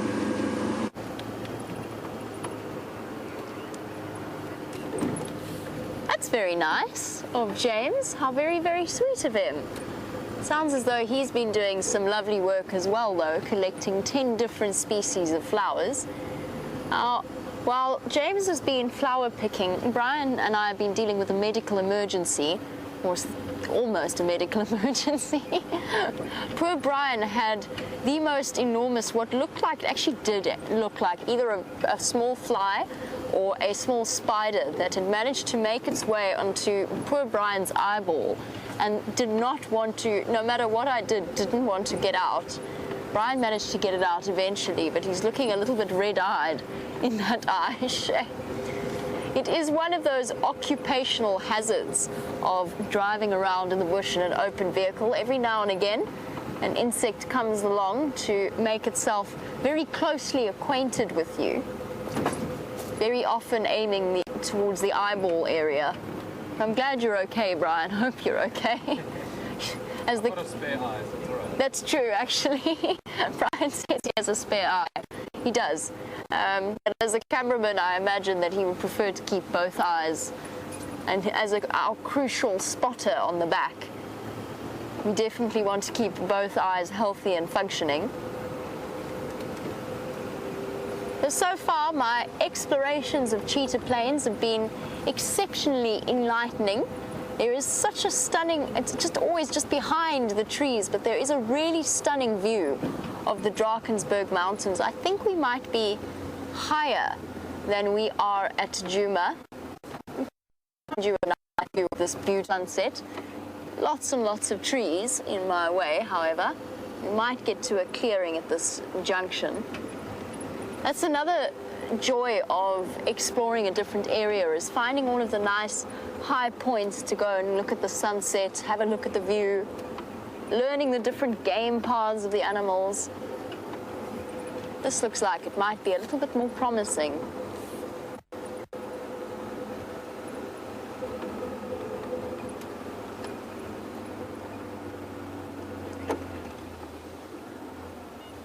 Here we go. We've just missed the end of the sunset.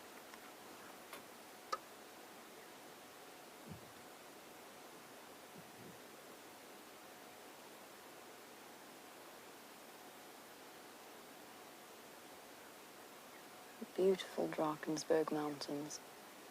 We've come a little bit lower than we were earlier, so there's a bit of a crest in the way.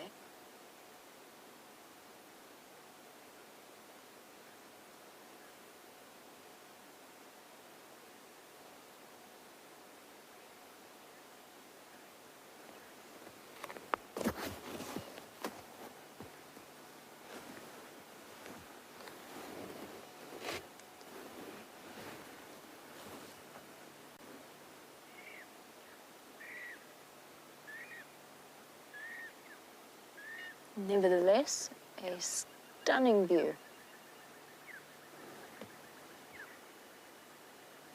There's a cuckoo calling somewhere here that we haven't seen in a very long, well, I haven't seen in a very long time. A Leverland's cuckoo. It's also Sam's favorite bird, the black-headed oriole, whistling away.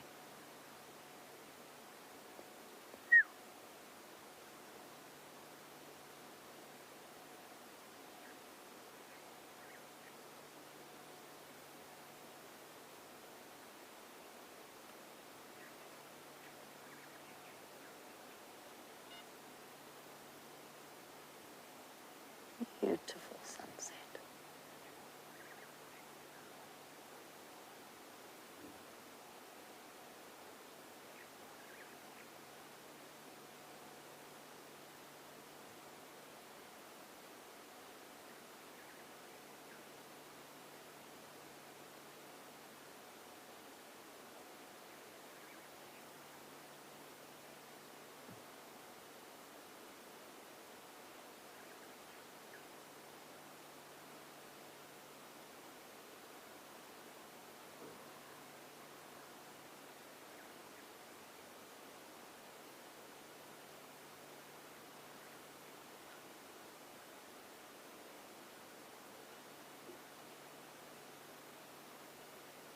Lovely.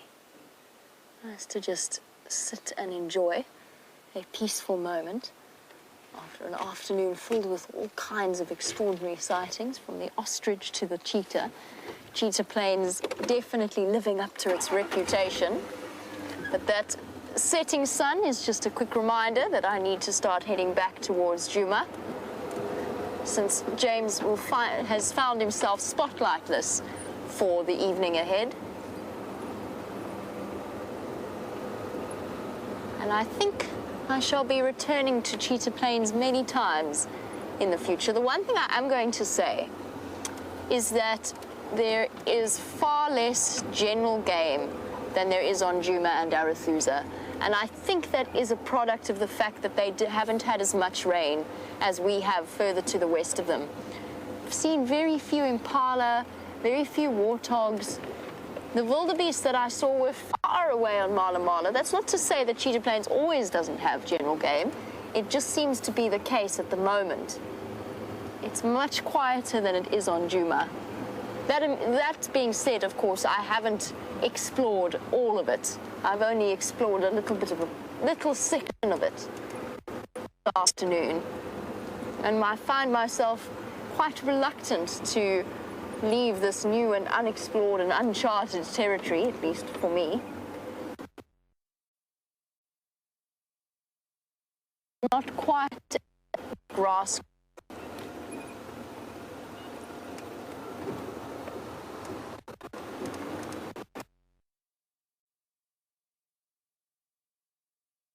Quite as much grass growth in that was also, Djuma and Arethusa were also struggling in terms of plant growth, right up until we had that enormous rain about 2.5 weeks ago. But Cheetah Plains hasn't quite recovered.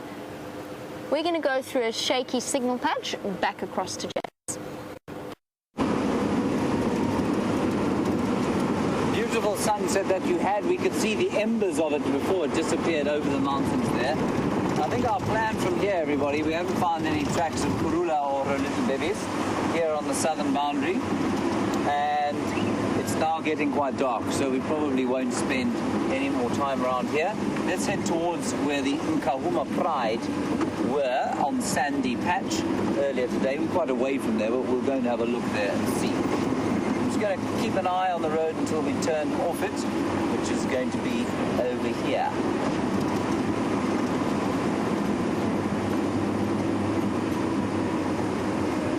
Yes.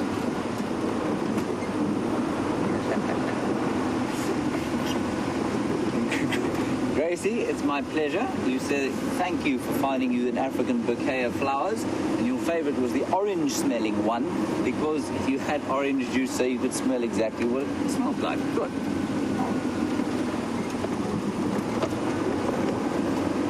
There are the great mountains of the Dragon's Back, behind which the sun has just sunk. I'll stop over here for you, Jeandre.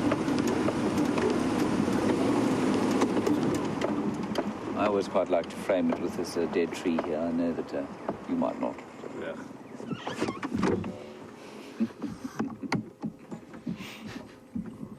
Now, some of you have claimed that I only found 9 flowers there. Cannot possibly be expected to remember exactly what they all were, but I will just give you another one quickly, just in case. So while Jeandre shows you the sunset,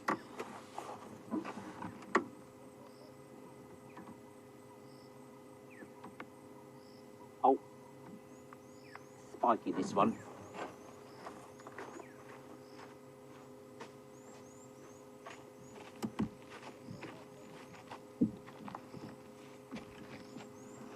This one, Gracie and Jeandre, smells like aniseed.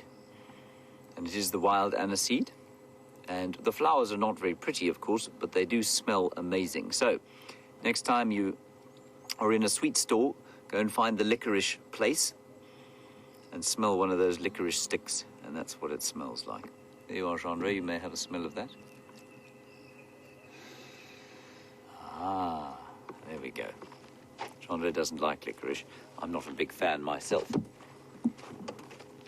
My father discovered that he does like licorice when we went to Greece 2 years ago, and they gave him an ouzo, which is a drink that they make from aniseed. I find it to be quite the most disgusting thing I've ever put in my mouth. Right, there we go. Let's see if we can find the lions.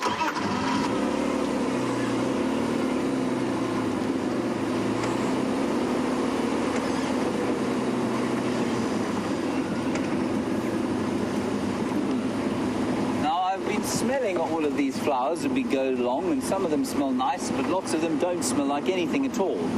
And Bradley, you want to know why that is. Why do flowers not smell?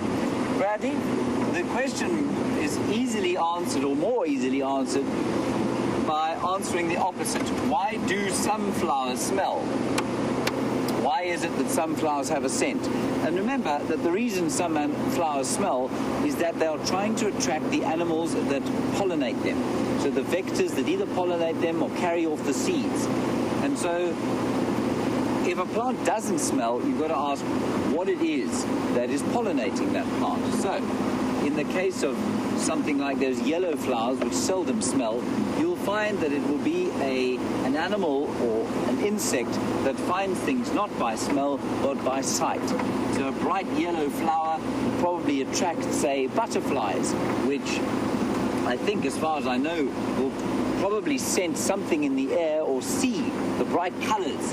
Then you get some plants, Bradley, that have a runway. So often those trumpet-shaped plants will have sort of purple. They don't smell like anything, and they've got purple lines, and they're like a runway for insects to see. Insects see in ultraviolet, or they can see the wavelength ultraviolet, which is too bright for us to see. The wavelengths are too small, and they are able to see ultraviolet, and so some plants produce ultraviolet, which is a visual cue as opposed to an olfactory cue. So they see rather than they smell. So basically the simple answer, Bradley, is that some plants attract their vectors or their pollinators through smell, and some plants attract them through sight. There we go. Long way around that answer.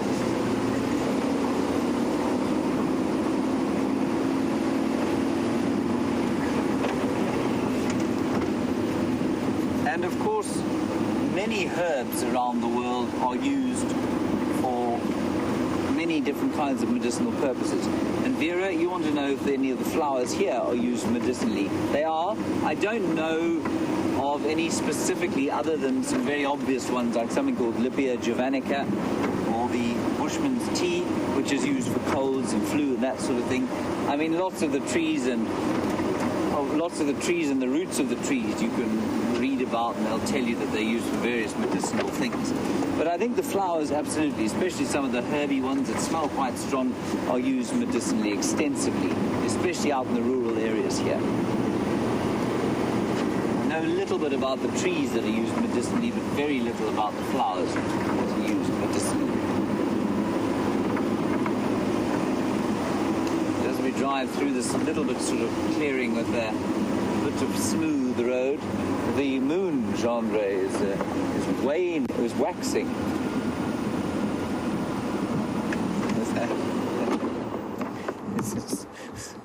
Stop and have a look.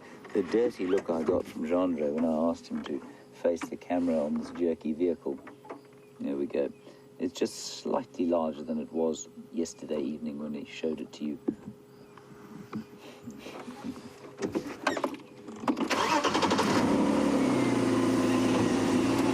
Kirsten, I'm going to need Rain's question again, please.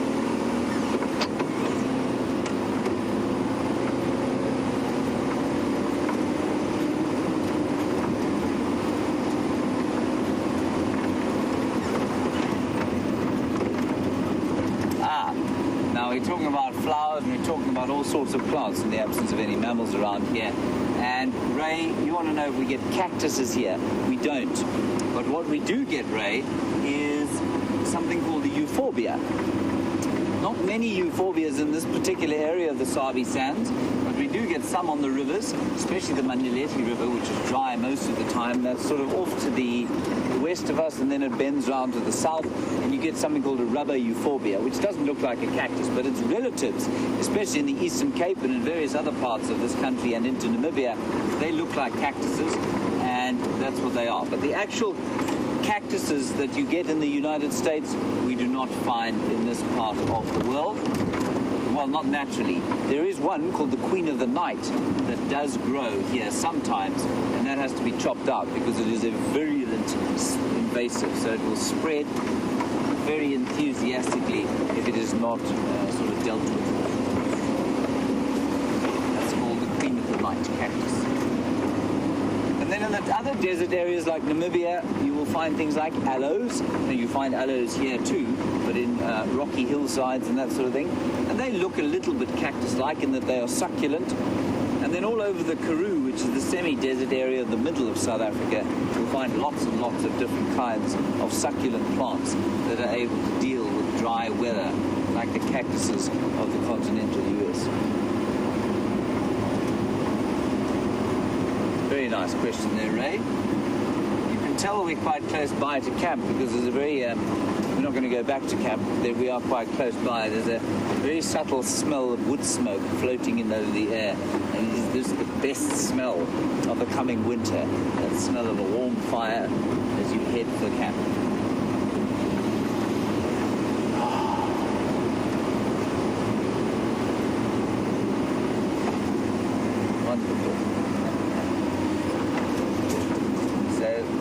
Often, I do talk often about the dawn chorus. And Kelly, you asked what the first bird that we can hear is. Are we able to tell you what the first bird is? And what is the last bird before we go to bed at night.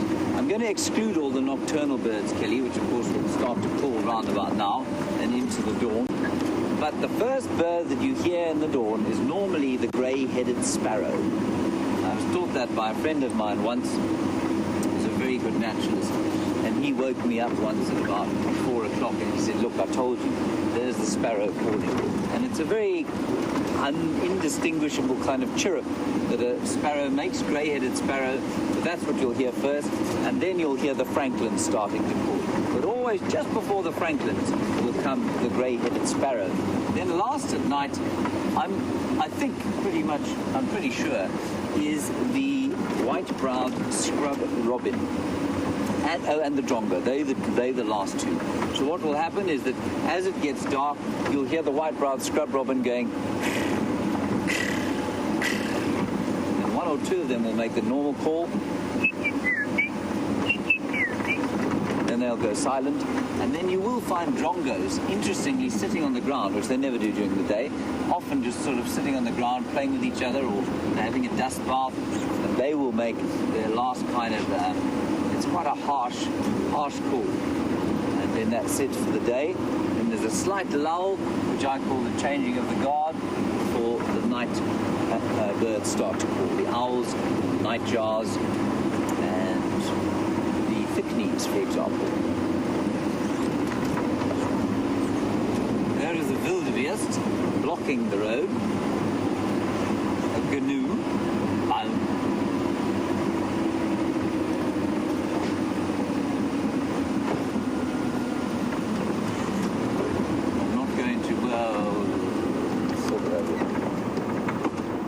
Cleverly migrated away from our ability to see him. Wonderful shot there, isn't it, Jeandre? Yes. I predicted his behavior perfectly. There he is.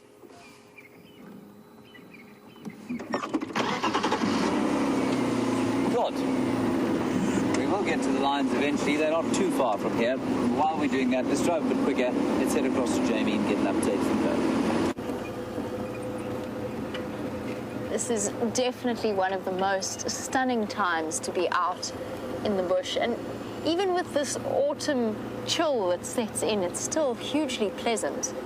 You get that relief from the real extreme heat of the afternoon. And there's the excitement of all of the nocturnal animals that are going to start coming out earlier and earlier. James has been talking about the dusk bird chorus and all that it entails. It is lovely to just sit and to listen to them chirping away. I've come along to the eastern boundary. I want to try and follow up. This morning we had leopard tracks heading across in this direction, but there was such a confusion this morning in terms of elephants walking all over the show, walking all over the tracks, lions walking all over the place, backwards and forwards, that we never managed to figure out exactly where Tingana moved from yesterday afternoon on the sunset safari. He seemed to go onto Buffels Hook cut line, so our northern boundary, and just keep going east. But then I had very fresh tracks doubling back like he'd done a loop almost. Unless, of course, there were two males on Djuma last night. There's always the possibility, given Mvula's current unpredictable movements, he could well have been hanging out around the drainage lines of Galago Pan.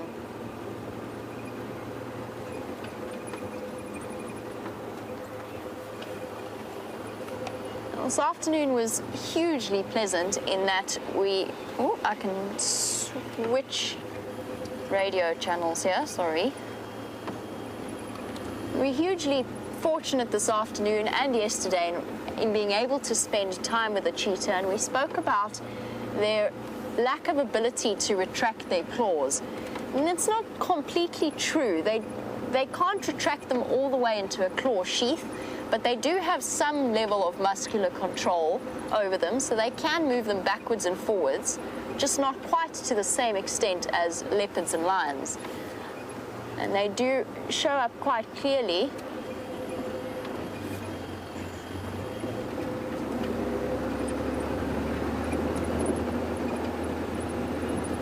Okay, sorry, just listening to an update now. Apparently the Nkuhumas are at Sydney's dam, and we're going to race across in that direction. Hopefully we get there in time, just because James doesn't have a spotlight or signal around Sydney, so we'll head across in that direction.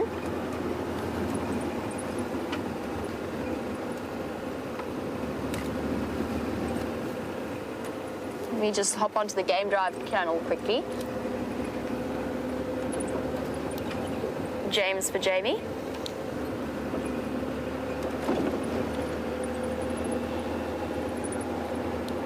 James, I've just got your update now about those Mufuzzy Impala. Do you know what the lineup is like?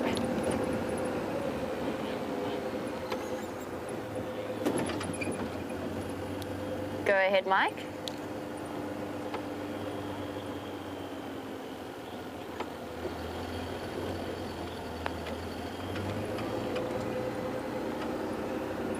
Copy that, thanks, Mike. I'm still on Cheetah cut line, so it'll take me a while, but I would like to respond.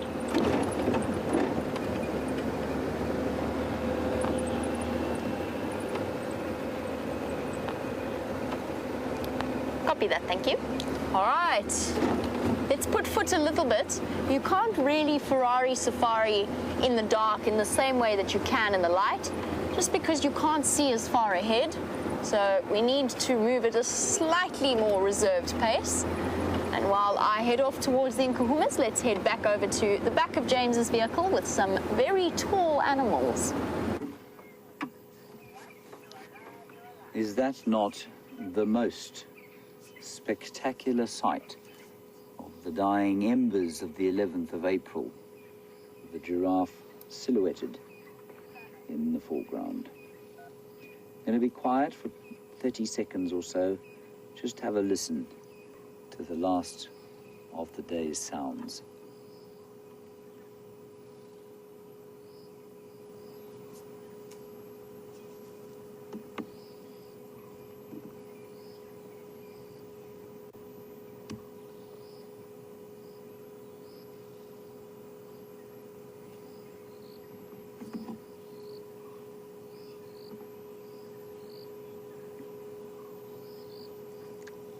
Interestingly there, although I told you that the drongos are the last calling birds, I still think they are. They're just not as loud as some of the francolins, which I can hear shouting off to the left-hand side of your screen. In fact, basically behind your screen. And there's also one nocturnal bird, the Scops owl, that has started calling.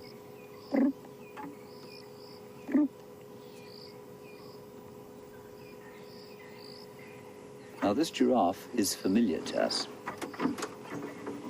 It is the giraffe that we watched trying to mate, or seemingly trying to mate the other day, with a very frustrated-looking old bull. And this is just the way it is with giraffe. They have these kind of prolonged courtships. And the most fascinating thing about her was she then tried to mount him. Once the frustration became so extreme, she tried to mount him, which was extremely unusual.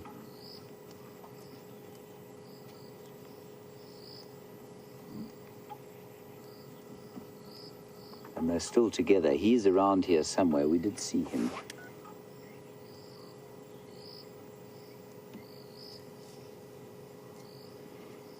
Now, Jamie is going to the lions because they have moved. They've gone north to Sydney's dam. Oops. Pick your feet up. And we are unable to go there because we don't have a spotlight. Unfortunately, Jigger's spotlight is not functional at the moment, and we're not sure why that is the case, but we will attempt to remedy it. Also, of course, the signal on Rusty is brilliant at the moment, so she's going to head off to Sydney's dam. And we'll continue around here and see what other little wonders of the early evening we can find. There's the bull, Jeandre. That's where Taylor is. Much bigger than the female.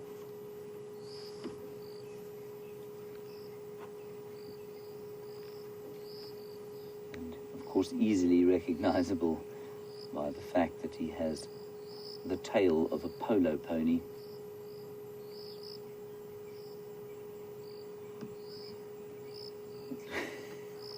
It looks like it has a mind of its own without the long fly swishing hair on the back of it. Looks like a snake. And he's just staring off wistfully, of course, off to the west, hoping that his love will not reject him any longer, even though he seems to be completely incompetent at the job to which he was born. I'm being very unkind, of course. It's just how giraffe courtship goes. We had lots of comments from our viewers saying that they had seen giraffe attempting the same thing for up to 3 hours at a time and failing to consummate their marriage.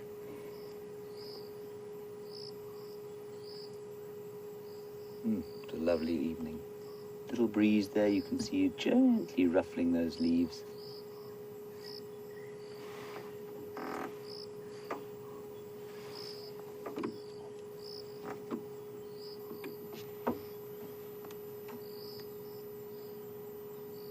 And the giraffe chewing on his cud, his dinner.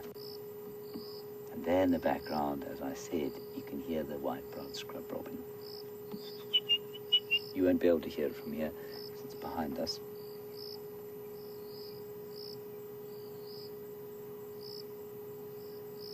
It's just such a wonderful, silent time of the day. We were asked recently what our favorite time of the day is. And I said the time just before the sun comes up and the time just after it goes down. And of course, in this part of the world, we don't have a lengthy twilight like you do at higher latitudes.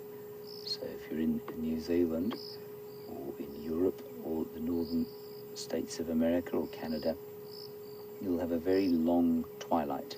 Here, when the sun goes down, you've got 20 minutes of light, basically, before it becomes dark. And it's those 20 minutes to half an hour that I just find the most magical times of day.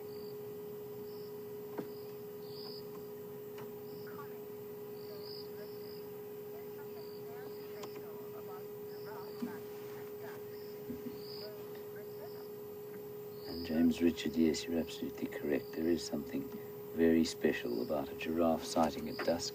And indeed, Jeandre, I think our very first drive together ended with a giraffe at dusk, didn't it? Very romantic. It was very romantic.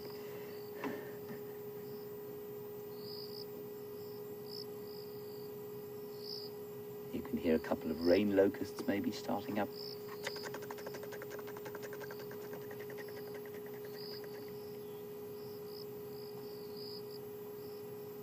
And if ever you are in need of some kind of calm or peace or wilderness healing, if you like, that may sound twee, but half an hour at this time of day in silent contemplation will leave you refreshed like years of psychological therapy. We'll just try and move slowly around this giraffe. Jeandre reckons we'll get a better shot at him with more of the sky behind him, more of the reddening sky. It's a very good idea. It's not all bad ideas, Jeandre.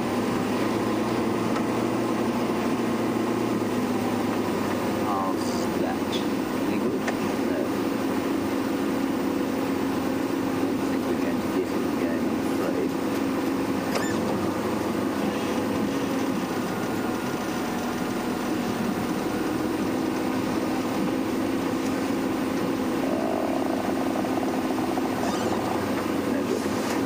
Let's go across to Jamie. She's got also a picture of the western horizon. We'll try and get into a beautiful position for this giraffe and see you shortly. Oh, look at that.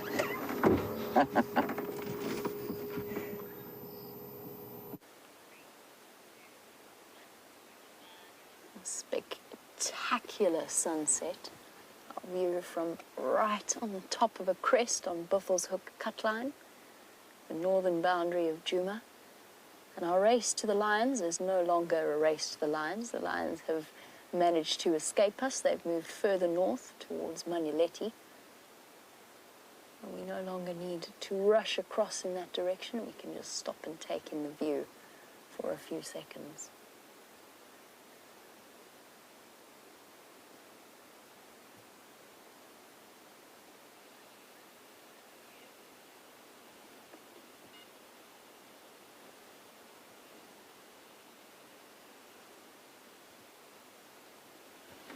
Looks like a heron flying across the skies with its long dangling feet. The moon is also looking really, really beautiful. Look at that.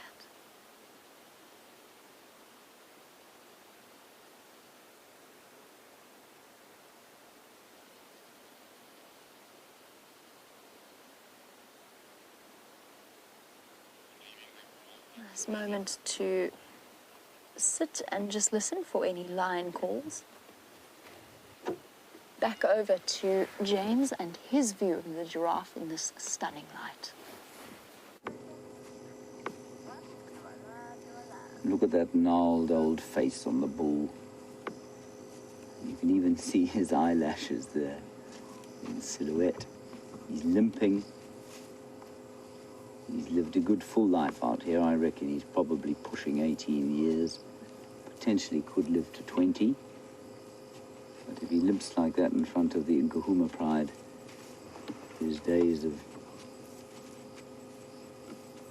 walking the plains in the sunset are going to disappear. What's that, Jeandre? There's a bat.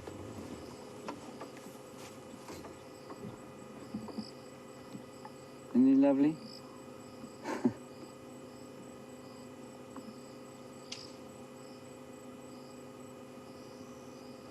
That's just too spectacular. And thank you all for your screenshots of this stunning scene. And just in the background, you may be able to hear a little bit of noise of running. There are some wildebeest. Jeandre, shall I try and go back a bit? Try and move back. Wildebeest are running towards quarantine clearings. Of course, the night is upon us.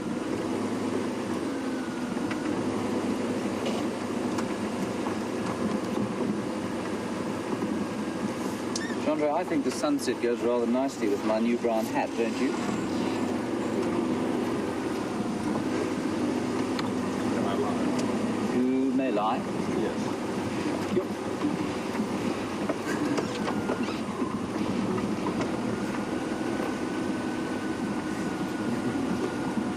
All right, here we go again. With our giraffe. Is that right?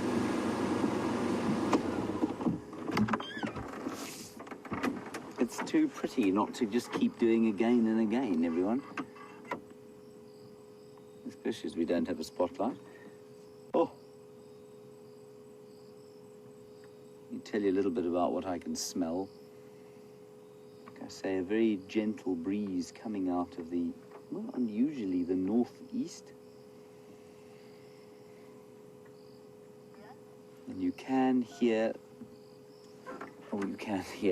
you can smell the subtle smell of those that aniseed. I can smell some in the air. We're obviously quite close to quarantine clearings where there's lots of that. Otherwise, it's just sort of very fresh. But it's the silence that is the best part of this.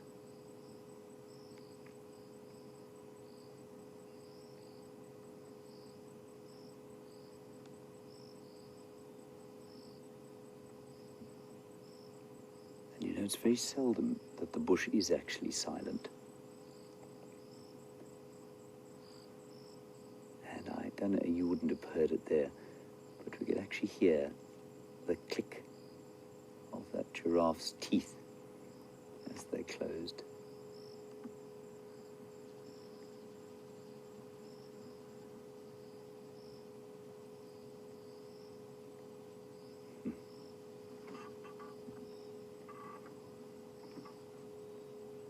He's so cool.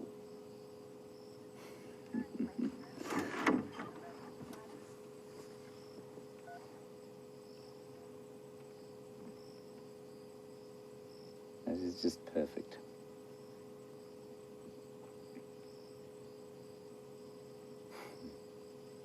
So you can tell his age even at this kind of angle, with those gnarled bumps that he has on the front of his forehead, a calcification of his skull that happens to all bull giraffes.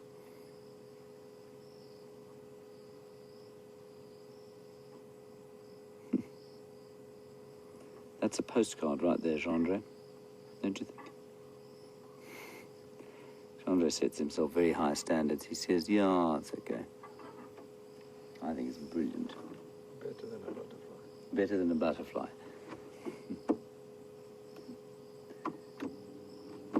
All right, let's ease our way onto quarantine clearings and see if there isn't anything going on there. The wildebeest have made their way onto the clearings.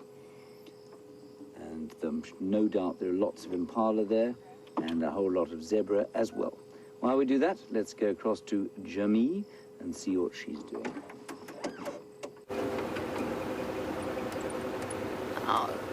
This morning, after our brief encounter with the angry elephants, we did eventually manage to track down a Birmingham boy, and from the tracks there was a female with him as well. One of the Nkuhumas lionesses was with him as well. I think they got separated by the elephants charging. Obviously, I didn't see it happen, so I'm not 100% certain, but both of their tracks went into that block and only he came out. So what I'm doing now is really carefully checking along this northern boundary where he disappeared off to see if there's any chance that those two are still in the area. When we saw him, he was constantly sniffing around. He was looking for something. Now, I think if he'd been sniffing the territorial marks of other males, he would have scent marked on top of them, which he didn't do this time around, so he could well have been looking for her. And we're just going to go through a bit of a dip. We might lose the signal here, but it'll be quickly.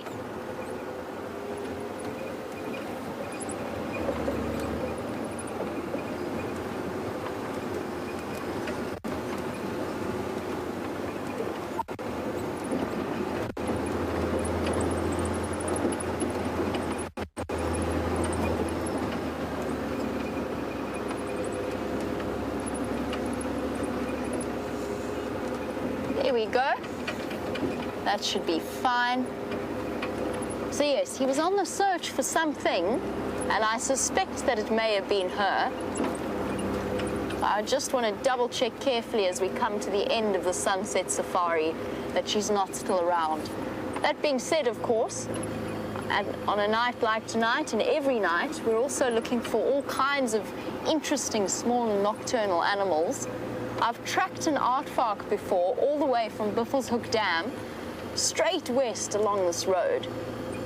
So they do use, the nocturnal animals do use this as a regular highway. And all animals do that. Roads are useful routes from place A to place B without having to push through any vegetation, without having to make too much noise. They've learned to utilize the road systems that we have created. And you'll see it even when walking through a part of the bush without roads. The animals make essentially game trails, hiking paths themselves, just by a regular route. It's the route that the animals can follow that's the easiest for them to walk along.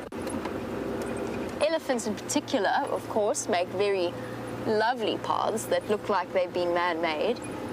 And hippo as well. Hippo make these unique two-track roads, like a tiny little car has been driving along there on their regular nightly pathways. And on these journeys at night, as we go into winter, we should also be seeing more and more hippo out of the water as well.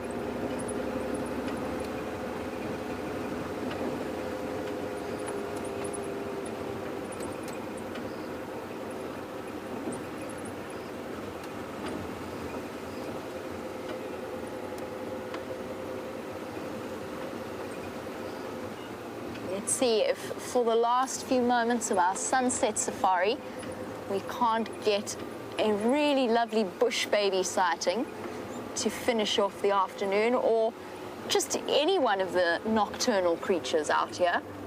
We've had such an unusual afternoon, from ostriches to cheetah.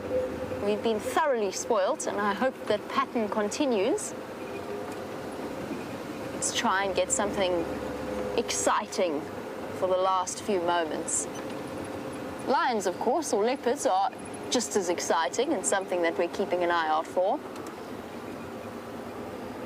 My personal favorite sighting in terms of nocturnal or secretive animals would have, I guess while I've been here, would have had to have been that serval that VM and myself spotted on Zoe's Road, just because we tend to, as guides, get more excited in those kinds of sightings than we might do even for a leopard or for a lion, because we hardly ever see them.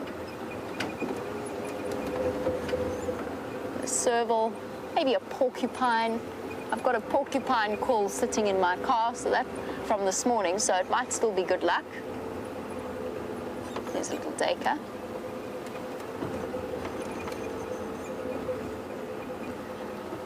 Now, the reason I didn't stop for that duiker, I mentioned that I saw a little duiker, but that I didn't stop, is because as a diurnal animal,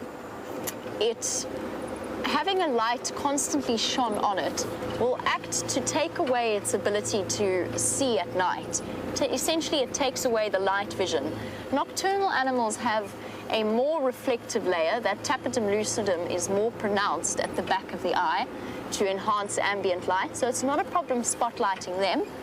But with unfiltered white light, we cannot spotlight the daytime animals. And William in South Africa, welcome William to the Sunset Safari. You were wondering if there are any prey species that have nocturnal vision or nighttime vision. And the answer is they all do to an extent. So they all see better than we do at night. Their number of rod cells in their eyes are more numerous. So they can make out, even in low light, they can see relatively well. Not as well as the nocturnal animals, but well enough to survive. And of course, they would not have succeeded as a species without that ability to see in the dark, because you cannot run away from a leopard or a lion or anything else that might be after you if you can't see where you're going. No, it's more that their reflective layer is not as well developed, so it doesn't bounce back the light as well as the nocturnal species do. I'm trying to think if there's any specific prey species, as we would term it, that are nocturnal. And I suppose the definition in this sense of prey is an animal that's not a predator, I guess would be a way of describing it. So an aardvark, for example, could be considered to be a prey species. It's a rare animal, it's a nocturnal animal, but we know that animals feed on them. We've heard, well, you guys have seen, I've heard stories of Tingana catching and hoisting an aardvark before. Porcupines could be considered prey species. They are the largest of the rodent family. So just like most other rodents, they are on other animals' menu. So they could be considered prey species. They're purely nocturnal, so they have excellent night vision. A pangolin, again, a nocturnal animal that is an insectivore feeding on ants and termites. It also is purely nocturnal. What else would there be? Honey badgers definitely don't count. They're very predatory. They are capable of raiding all kinds of things and catching snakes and mice and other such things. So we won't include them on the prey species list. So yes, William, there are certain animals that have as good a nocturnal vision as our nocturnal predators, so our leopards, our lions, and our spotted hyenas. We as human beings probably have the worst of the nocturnal eyesight. To toss up between us and the other primates, the daytime primates, such as the monkeys and the baboons, just because they have evolved that system of climbing up into trees and making themselves safe up there, although still their eyesight is better than us, because being up in a tree doesn't necessarily guarantee you are safe. there's still a chance that you could be caught by something like a leopard or a Verreaux's eagle owl. In general, we have lost our nocturnal vision, and that is one of the reasons why it is absolutely foolish to go walking in the bush at night, because lions and leopards have evolved.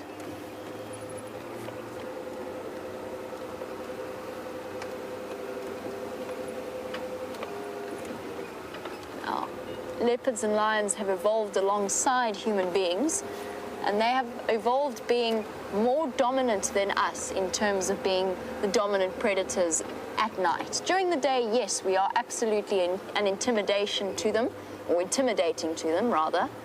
They are fearful of us. They have thousands of years of evolution of human beings being dangerous during the day.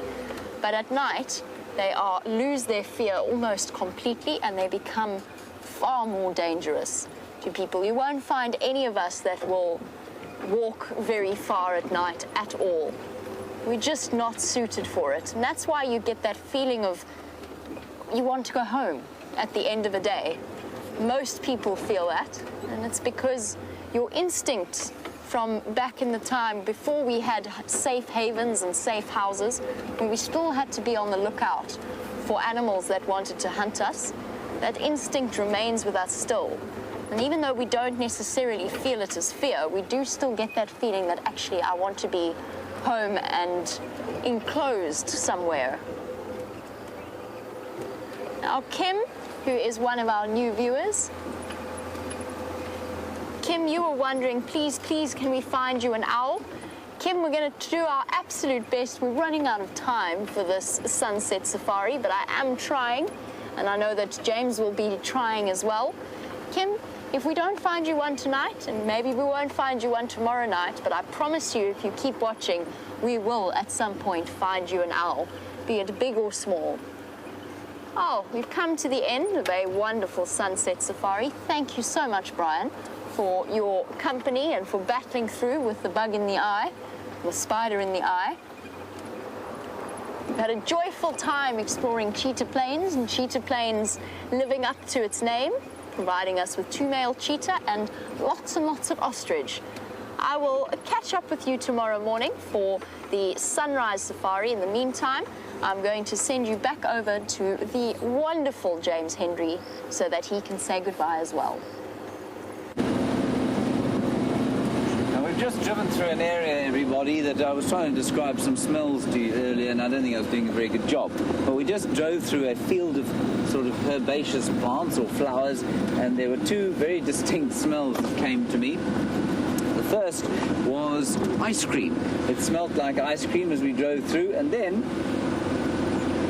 a bit like now, it smells like guava roll. I don't know if you remember what guava roll is. It's that kind of dried guava. And it's a lovely smell, I think. I'm just turning the lights off because we're going past some impalas, and they don't like the light. They become stunned, like many of the deer that you have in North America. You see, already stunned. Get out of the way, don't be silly. There we are. So we've got the side lights, but not much else, I'm afraid. Oh, the smell of wood smoke is drawing me home. Isn't that lovely? Very nice. Jeandre gave me a thumbs up. That's the first one for the day. Sure. It was a good idea to get home with the cameraman in good books, of course, because you will have to work with him again tomorrow and the next day. Okay, that's going to be it from us, everybody. Thank you, Jeandre, for your efforts today, especially on the butterflies. Good job. A big thanks to all of you for your questions and comments. We've had some great questions. And little Gracie, I'm glad you enjoyed your bouquet. Sleep tight wherever you are. Well, I know where you are. You're in Ohio. And a big thanks to the final control, Kirsten and Jerry and Rebecca. We'll see you tomorrow at 05:30 as the sun breaks. Bye-bye.